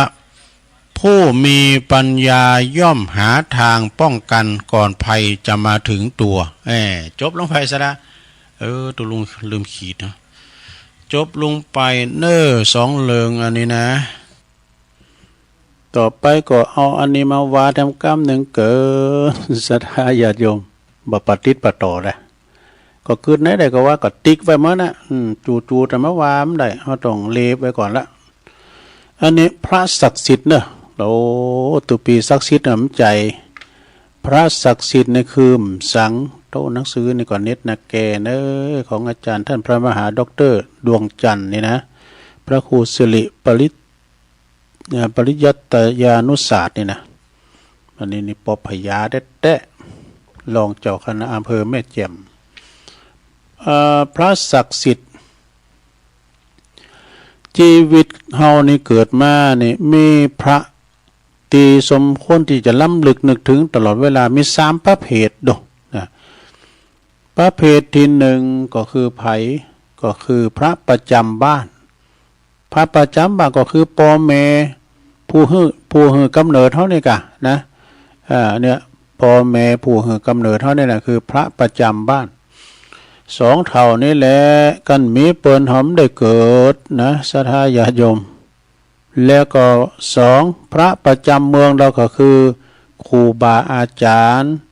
และผู้นำที่ทรงธรรมเนี่ยพระที่3พระประจำจิตก็คือพระศาสนาเด้อที่เฮาเคารพกราบไหว้บูชานี่พระ3ประเภทนี้ก็ต้องล้ำลึกถึงนึกถึงเนืองๆนะเนี่ยมุมมองนี่ก่อนที่จะได้แสวงหาพระศักดิ์สิทธิ์อย่าเกิดไปไก่โตมองไก่โตของเฮานี่แหละจะได้ไม่พลั้งเผลอเนี่ยเพราะว่าลูกเอ้ยถามว่าลมหายใจอันนี้ก็คือไผเสกคือมาเนี่ยก็พ่อแม่นั่นแล้วนะอวัยวะจะเป็นแขนขาหรือว่าอวัยวะต่างๆเนี่ยนะเสื้อผ้าอาหารก็ตามการศึกษาดีๆไผเสกคือก็คือพ่อแม่นั่นแล้ว บางที่นี่นะสถาตามที่ครูบาอาจารย์ได้เล่าให้ฟังเนาะเปิ้นเสกแขนเสกมือมาลูกใหญ่นากาบ้านมาก็เอามือที่พ่อแม่เสกนะมาตบมาตีพ่อแม่ไผว่าสักตือ เอามาตุบมาตีพ่อแม่เสกตาก็มาแปลงตาหมกใส่พ่อใส่แม่เปิ้นเสกปากก็คือเอาปากมาด่าพ่อด่าแม่บดีเด้อสะท่าลูกเต่าอันนี้เป็นลูกแมงป่องด้วยว่าอย่างไรก็ไม่ได้นะมันเป็นแมงป่องแมงเวา หางมันงอกองงด้วยนะฉะนั้นก็เป็นเสกคือหมดนะการศึกษาการตีอยู่ตีกินบ้านจองหอเฮินลุงต่างกั้มอย่างนั้นเนี่ยเป็นเสกคือหมดอยู่ในปอในแม่นะพระใดๆหลวงพอดีๆก็เสกคือบ่ได้พระที่เสกได้ก็คือปอแม่เท่านั้นเองเนี่ยเสกคือเป็นคนดีเสกคือมีอาชีพเนี่ยนะเนาะ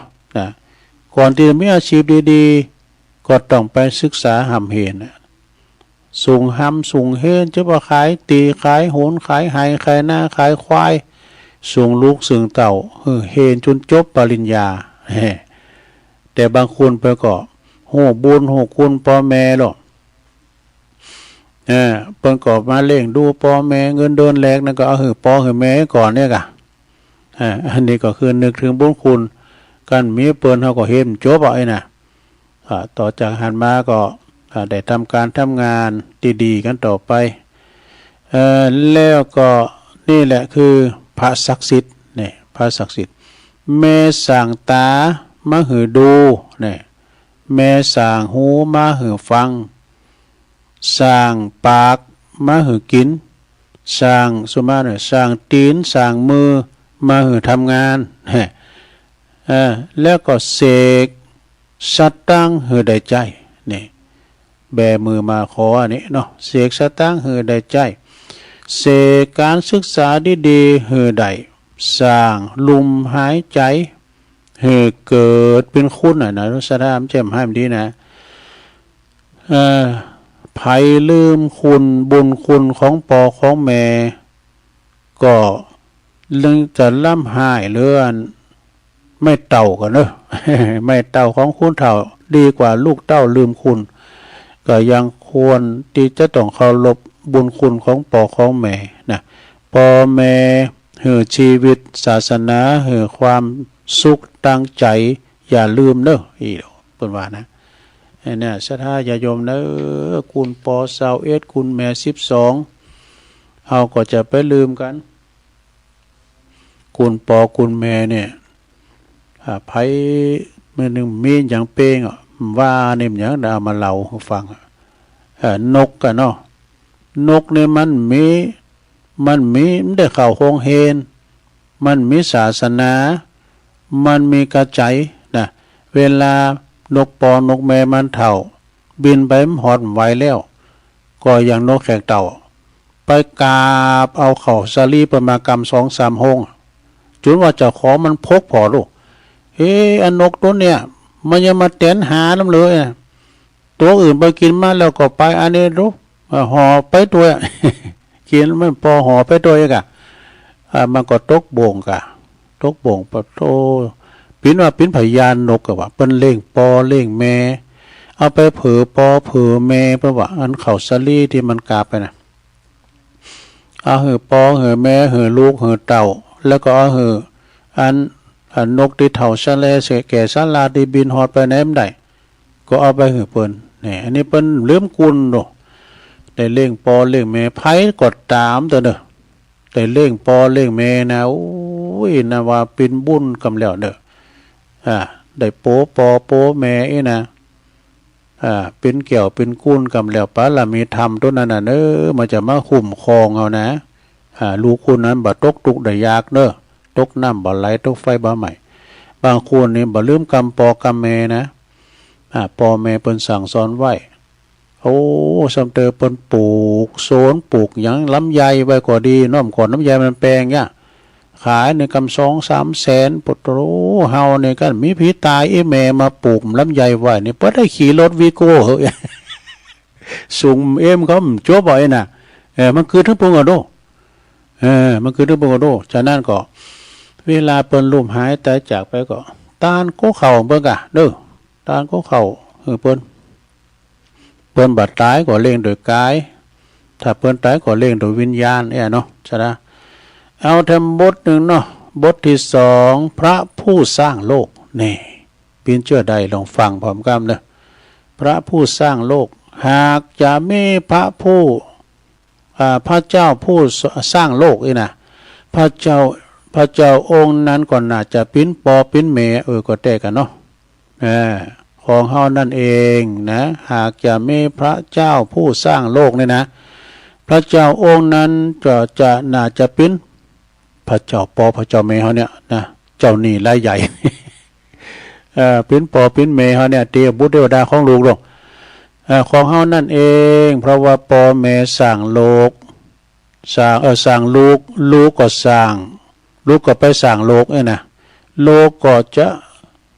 โลกจะเสริมหรือว่าจะเจริญนี่นะก็มาอยู่กับ2 มือปอแม่นั่นแหละนี่ปอแม่สร้างลูกดีลูกนี่ก็เจริญเนาะโลกนี่ก็เจริญถ้าปอแม่สร้างลูกดีนะโลกนี่ก็จะเจริญถ้าปอแม่สร้างลูกแย่โลกนี่ก็จักสิบหายเนี่ยปอแม่มีคุณมากหลายลูกหญิงชายต้องเลี้ยงทั้งใจแล้วก็ทั้งกายเปิ้นเด้อนี่นะซะเนาะเลี้ยงทั้งกายทั้งใจแม่ว่าปอแม่ตายไปแล้วก็ต้องเลี้ยงโดยวิญญาณด้วยก็คือการกระทำบุญอุทิศบุญให้เปิ้นนี่นะพระพุทธศาสนาแปลว่าพ่อแม่เป็นพระประจำบ้านเป็นอาจารย์ประจำชีวิตเป็นพระพรหมลิขิตชีวิตลูกแต่กันเนาะเป็นธนาคารของลูกด้วยแต่กันเป็นธนาคารของลูกด้วยธนาคารธกสในเปิ้นปิดวันเสาร์วันอาทิตย์3-4 โมงมันก็ปิดดูอันนี้มีการปิดให้เลย วันเสาร์ก็เบิกได้วันติดก็เบิกได้ฝนตกสิก็เบิกได้ไปพร้อมคืนดึกเดินห้องมาเบิกได้ทำอยู่อ่ะดูมันมีตีนไหนธนาคารปอธนาคารแม่น่ะบ่เอาไว้ยืมตังค์ช่อง500ละบ่ยืมหนอนไอ้ไปแก้มือเลยไอ้น้ำตาเลยแล้วเอาไปแก้มือวะหมดไป400ป่ายแล้วนะดูก็เสี่ยงไปเอาไปกำหังกำมีเขาได้ไงบรุปากป้อมปิ้นกำคืออย่ามาแก่มือนะพระโตบอกก็อ้อยเขาปากย่างนะกันนะเลยสุมาดำใจเจ้านั้นนะถึงไหนละ ต้องเล่งทั้งกายทั้งใจนะปนว่าปอแม่เนี่ยตายไปแล้วก็ต้องเล่งจิตวิญญาณตัวก็การทำบุญอุทิศหือทันพระพุทธศาสนาเพราะว่าปอแม่นี่เป็นพระประจำบ้านนะปอแม่นี่เป็นอาจารย์ประจำชีวิต ปอแม่นี่เป็นพระพรหมลิขิตชีวิตลูก นะปอแม่บ่หวังว่าแถมหน่อยมันจะมาผอมากอยเฮาก้า อย่างนั้นท่านพระอาจารย์มหากามลโชติมันโตเป็นก่อนเป็นเราเนาะเป็นเทศ ครูบาอาจารย์ต้านใดนะถ้าว่าเลี้ยงมันไปส่งมันห้ามมันเฮียนตอนน้อยมันซึกห้ามตำผ้าไปมันจะมาส่งปินโตก้าไอ้นะถ้าเกิดอย่างในลิ้นซอกเหงือก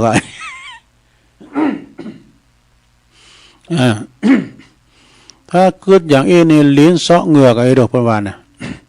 แล้วก็ทำบทในประวานเฮ้ยก็เพอโหว่าด้วงกินขิงเผื่อหู้ขิงพอกินด้วง โอ้เสียดายเทียบชุดนานาโมนแต้ๆมาถามที่วัดพระพุทธบาทตักผ้าบะมีนะโอ้เปิ้นเตดไว้นะ เจ้าคุณศรีธรรมนิเทศนะถึงไหนละพ่อแม่มีแต่หวังดีเนี่ย พ่อแม่มีแต่หวังดีต่อลูกเนอะนะบ่มีการถือโทษโกรธเคืองยังสักอย่างบ่เกออิสาลิษยาลูกซึ่งจึงจือว่าเป็นพระอรหันต์ประจำบ้านนะพ่อแม่เป็นคุณแหลกตีสอนหือเฮาพูดหือเฮาอ้วกสอนหือเฮากินข้าว สอนหือเฮาดื่มน้ำเนี่ยสอนแม่กระทั่งหือเฮาล่างกุนล่างก้อยแม่แต่โตใหญ่มาจุนเห็นจุนจบสูงเพียงใดแม่ก็ยังคอยแม่ก็ยังบอกเกยเบอร์ตีจะสอนลูกเนี่ยเพิ่งก็ยังจะสอนลูกก็ชื่อว่าเป็นอาจารย์ประจำชีวิตเนี่ยก่อนเอามาฟังในโรงล้อเก่าเปิ้นทรงเราฟังเนาะถ้าว่าเป็นวันพระวันศีลนี่ครับวันใดวันเสาร์วันติดเนี่ยเปิ้นจะไปเรียกว่าเสวยพระกยาหารกับสมเด็จย่ากับแม่เปิ้นเนาะสมเด็จแม่เปิ้นเปิ้นก็ว่าสมเด็จย่าว่าขนาดลูกเปิ้นเป็นพระเจ้าเป็นดินแต่นะเปิ้นก็ยังสอนอยู่นะเปิ้นยังสอนนะพ่อแม่เกยจี้แนะนำเรื่องดีๆบ่หวังผลตอบแทนใดๆแต่กันเนาะเพราะว่าใจแม่เหมือนดังพระพรหมมีเมตตามีกรุณามีโมทิตามีอุเบกขาดูต่อลูกจึงจือว่าเป็นพระพรหมลิขิตชีวิตลูกดู พ่อแม่สำคัญเยี่ยงนี้เมืองไทยจึงกำหนดให้มีวันปอมีวันแม่มีวันปอมีวันแม่ถ้าถึงวันนั้นมาเนี่ยโตคือคักเนอะคือคักเพราะว่าเป็นมาตานโคเข่าก้าเวลาปอแม่ลุ่มหายแต่จาก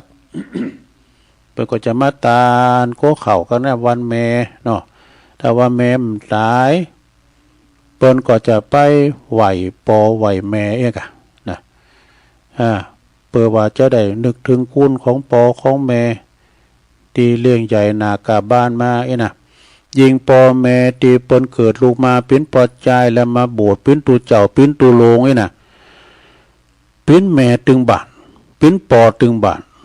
นะบางทีในลูกเปิ้นเป็นแถวพระครูเป็นแถวเจ้าคณะตำบุญถ้าว่ามีเปิ้นเนี่ยเปิ้นบ่ได้มาเป็นตูเจ้าเนาะเป็นแม่ตึงบาทนะว่าเป็นเจ้าอาวาสนะถ้าเปิ้นเป็นเจ้าคณะตำบุญก็ก็เป็นแม่เป็นปอตึงตำบุญเลยถ้าเป็นเจ้าคณะอำเภอก็เป็นตึงเจ้าตึงอำเภอแล้วดุษฎาเนาะเนี่ยบุญมาวาสนาส่งโลเนาะเปิ้นได้เป็นใหญ่เป็นโตการกรุงลุงเริงมีโยธา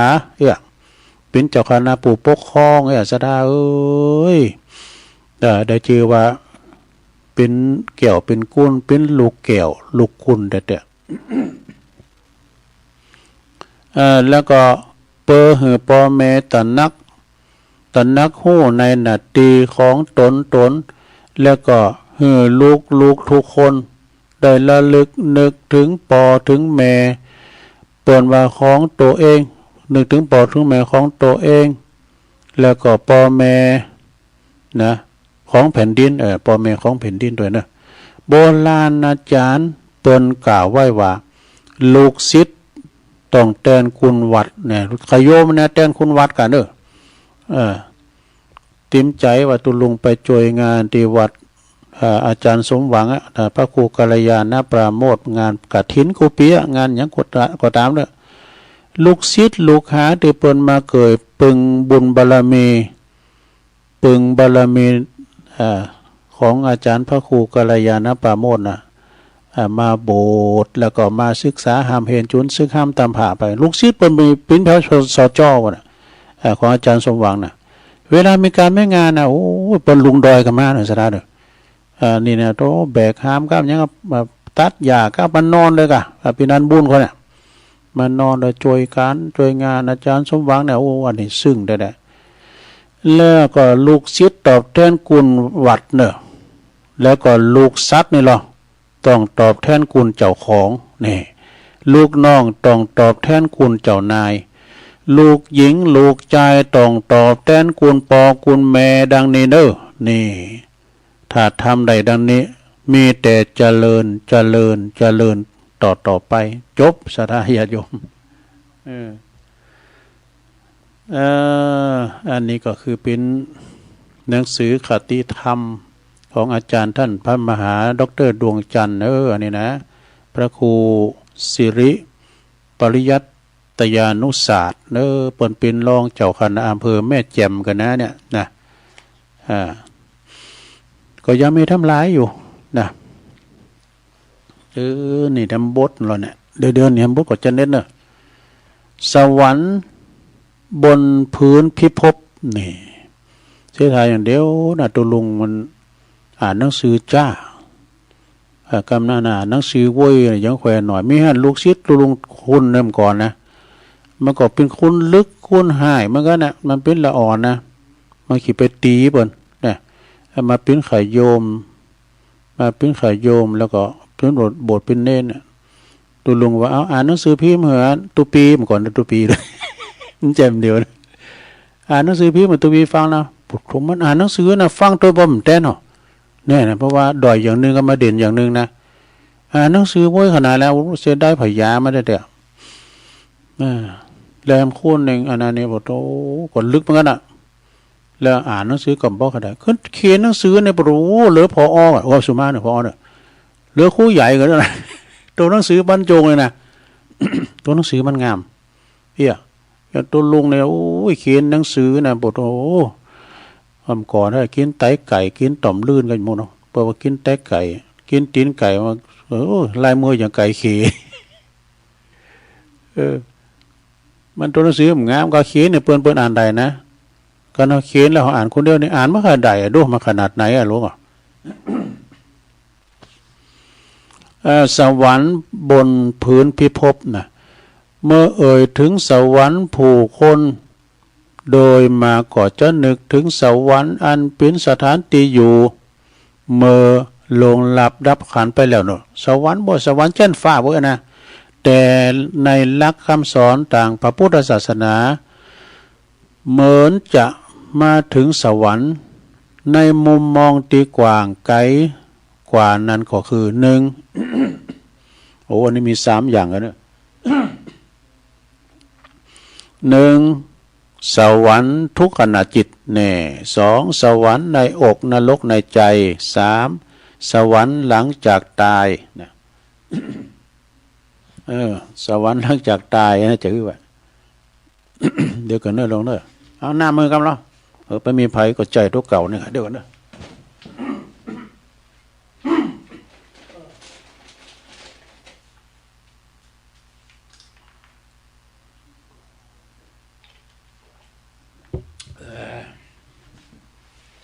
กูไปก็คอแห้งยาวๆ จิบน้ำละโอ๊ตเนาะถึงไหนอ่ะ 1สวรรค์ทุกขณะจิต2สวรรค์ในอกนรกในใจ3สวรรค์หลังจากตายดูเปิ้นบอกว่าเมื่อกายทำดีวาจาอู่ดีพูดดีใจคิดดีชีวิตยอมจะประสบความสำเร็จมีความสุขกายสุขใจเนอนี่ความสุขนั้นแหละคือภาวะแห่งจิตแห่งสวรรค์นะ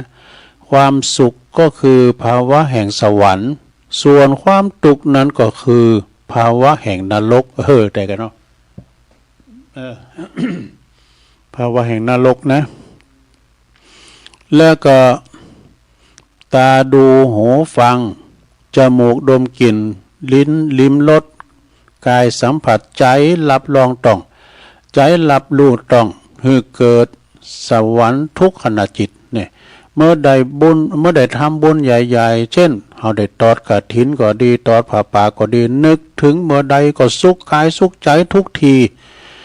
นี่เรียกว่าสวรรค์ในอกเราแล้วนะจากนี้ได้ลิ้มรสแห่งสวรรค์ทุกขณะจิตติดอยู่ในใจนะติดอยู่ในใจอันเป็นเสมือนสวรรค์บนพื้นพิภพเนี่ยจากชาติหน้าบัดต้องโกได้ใดตายไปยอมได้ไปสวรรค์แน่ๆขอจงสร้างสวรรค์บนพื้นพิภพด้วยกายทำดีวาจาพูดดีใจคิดดีทำใดดังนี้สวรรค์หลังจากตาย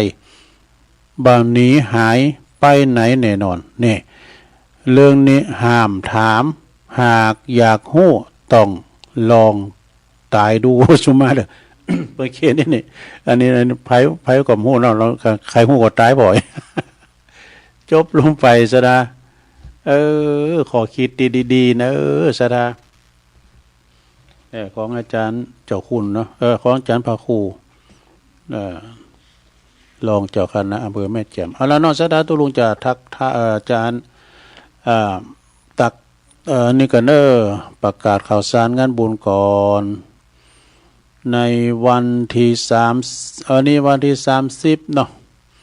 31นี่ก็มีรายงานกับเนาะวัดเหล่ามนทาทิพย์นี่เปิ้นก็จะมีการ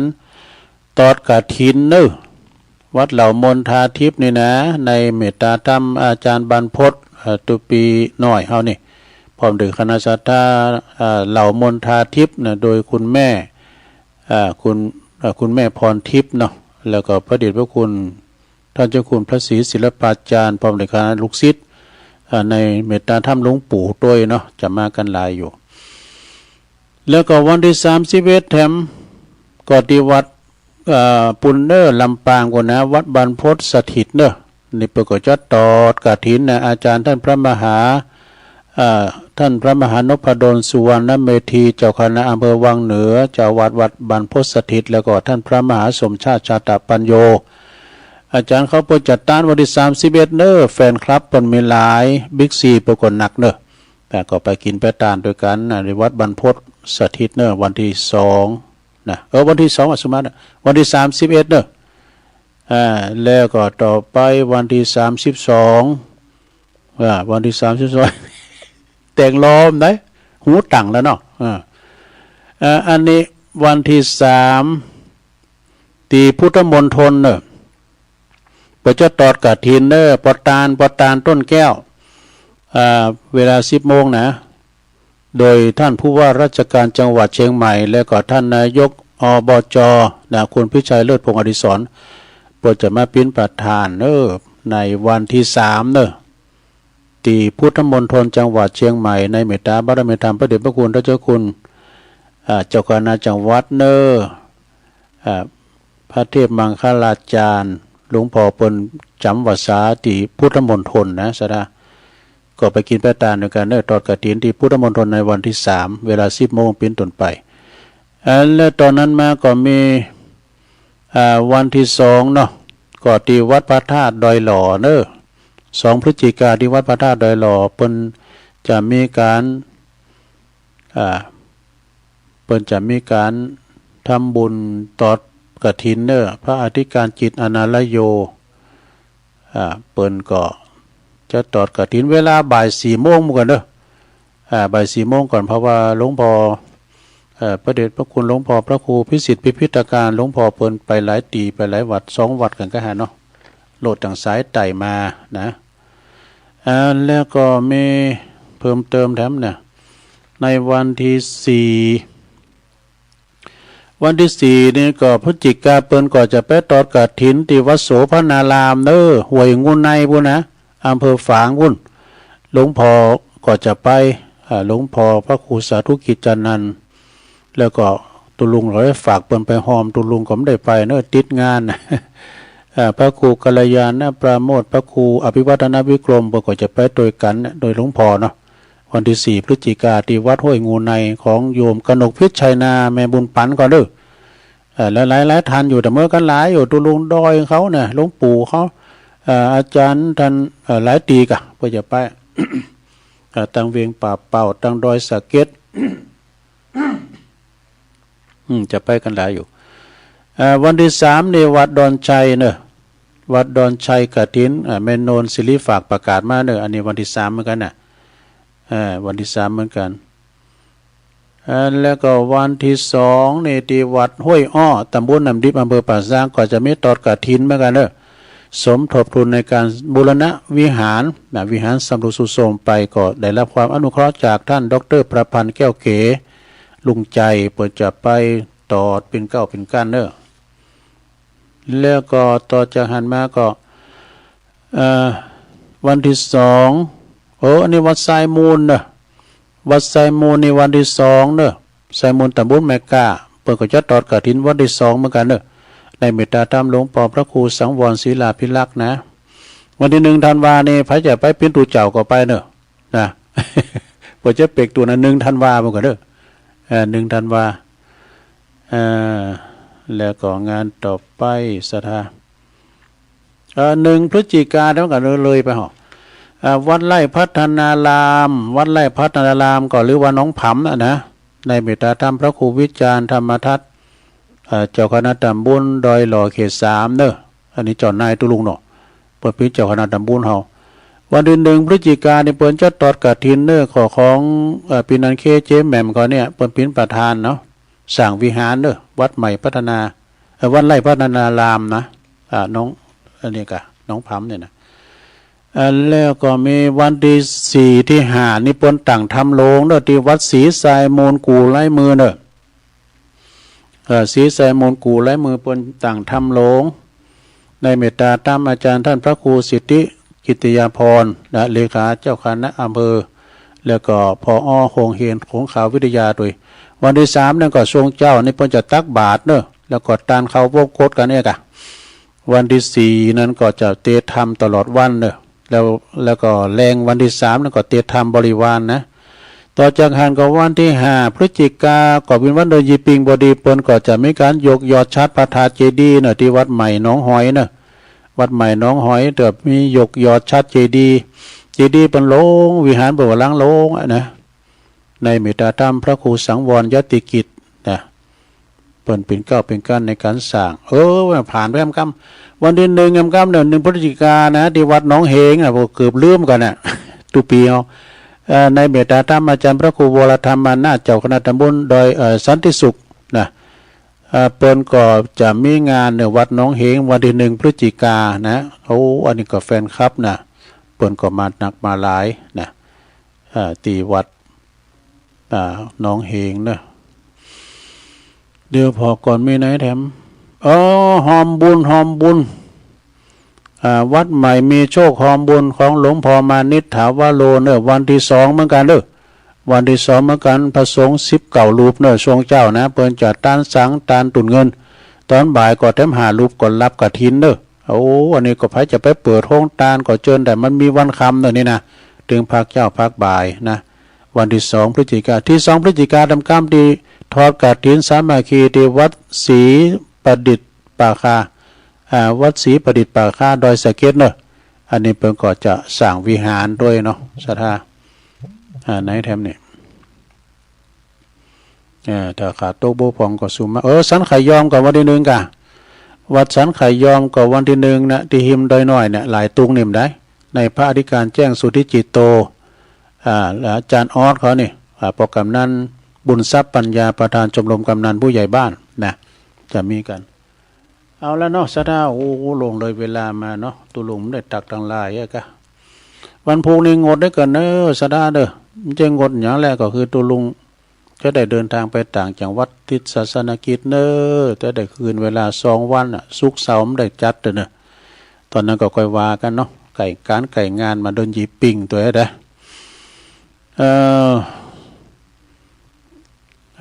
เดี๋ยวกันเนอะอันนี้ก็ตักตังลาย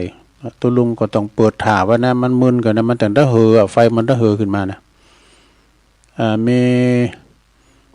สถาติเปิ้นอันนี้แล้ววัดเหล่ามนทาทิพย์เนอะ61แม่หลวงสายฝนจันทร์คุณนะน้องป่าขาวแม่สีพันธ์แม่สีพันธ์นี่อยู่ด้วยสะเก็ดเนาะทาวันนะกันเนาะแล้วก็มีโยมยุพินหอมมาลาพี่น้อยฟังจากแม่โยกแล้วก็โยมอันนี้มาจากดอยน้อยพัฒนาหนองหานสันทรายเนาะอุ้ยสาวคุ้มตะวันนี่อยู่เมืองวะเนาะอยู่ลงเหนือแล้วก็มีบรรจงกันทวงศ์อันนี้อยู่น้ำดิบเนอเนาะบุญส่งจากลำปางไหวสาเนอแล้วก็แม่ครูธัญญาทองอิ่มจากกศนตุปีสมเพชรไหวสานะครับเนอะตุปีสมเพชรปัญญาโนวัดป่าไผ่บ่อทองเนอถักมาโยมกนกพิชชัยนาจากห้วยงูในเนอแล้วก็มีแม่สิริทิพย์บุญเลิศเนี่ยขาดตกบ่พองไปก็สุมาอภัยเนอสำเตเป็นโคตรมาบัดถึงก็มีนะเอาละต่อไปเวลาก็ยังเหลืออยู่ว่าโทรมาเนอ0899555656มาแล้วเจริญปอนมัสการครับหลวงพ่อกฤษเนาะเย็นเชียบเลยอาจารย์เสียงชัดเจนดีเนาะอากาศเย็นมันใกล้หนาวแล้วเนาะครับปลายฝนต้นหนาวครับ0899555656เจริญปอนเช้าวันนี้เวลามีหน่อยเนาะใครฟังเขาทำนะเจ้าวันจันทร์วันการก่อน3 โมงก่อน2 โมงนะเจ้าแล้วก็วันพุธวันพัดก่อน11 โมงนะเจ้าแล้วก็วันพุธก่อน4 โมงแถมวันหนึ่งนะเจ้าติสถานีเก่าของพระเจ้าไหวสาเจ้าสายต่อไปเจริญปอนไหวสาครับตุลุงอันนี้พี่น้องบันไกเนาะเพราะนั้นประเสริฐติดตามแล้วฟังตั้งแต่3 โมงมาตลอดนะครับตื่นเจ้าได้ทีนี้เสียงเจียวๆยกดีใจกันหนึ่งหน้าตลอดครับเนาะตุลุงกำลังใจให้ตุลุงนะครับฟังเสียงดังฟังสัตว์ดีฟังตีที่เขาไม่รู้สีคำเรดิโอเนาะครับเย็นเลยครับขอลุงได้อยู่ดีมีสุขเนอะใส่แค่ลูกเวลาบอกต่อไปรักษาฝากที่แต่ลุงนอหนาวแล้วนอวุดไอหนาวเนี่ยนั่นแหละครับเจ้ามาแต่งใจเปิ้นบ่ใจตกเก่าได้ไงนะใจตกเก่าไงนะเจริญปอน เจ้ากลับไว้สาเจ้าตุลุงโอ้วันนี้เป็นบุญเนอะสายใต้เขานี่นะ ได้ยินเสียงตุลุงคนใดก็ห้ามหาเนอะมันยังไปเมินนะเจ้า โอ้กลับไว้สาเด้อตุลุงแม่สุกแก้วนั่นศิลาพรสิทธิ์บ้านลุงหลับปูนเนอะยินดีเนอะเจ้าเป็นกำลังใจให้ผู้สูงวัยนะเจ้าคนใดก็นะเจ้ากลับไว้สาเจ้าตุลุงสาธุเจ้าตุลุงเจ้าเจริญปอนกราบไหว้สาเร็วความเคารพมาแล้ววันนี้เอาให้น้อยเดียวเพราะวันพฤหัสเนี่ยมันวันสำคัญนะคนฟังกันหลายเนาะวันรายการของตุลุงเนาะผมขอขอบคุณไปทางไอ้จอมยุทธเนอะที่เพิ่นทำอนุโมทนาบุญโอนเงินเข้าบัญชีจำนวนหนึ่งนักพอสมควรแต่แถมหลายท่านบางท่านก็1,200บางท่านก็500 300มีหมดอะครับอ่านแบบเสียงบางอ่านละบอกเพื่อไปทางไอ้จอมยุทธ2แผ่นดินพี่ไอ้ใต้หัวของเฮานะเนอะลุงมณิชขออนุโมทนาบุญกับพี่ไอ้จอมยุทธที่ได้โอนสัตว์ต่างมาสาธุบุญรักษาจอมยุทธขายบารมีให้แรงหน้าได้นักเนอะเจริญปอนไว้แต่ครับโอ้ปอฐานนัดมาตบท้ายครับผมฟังอยู่แล้วครับชัดเจนดีครับชัดเจนดีเนาะสาธุเนอเป็นกำลังใจทุกลุงนะครับไว้แต่ครับโตไปตังปูนล้อฟังอยู่กับปอนนั้นหลีครับบุญเจดีสาวเจดีสาวหลังแล้วก็ปอเสียวซับปอเสียวไส้กันเนาะสบายดีเนาะหลายท่านหลายคนเอาละสายต่อไป นับได้เดือนเดี๋ยวจะล่ำเวลาเพิ่นนี่ได้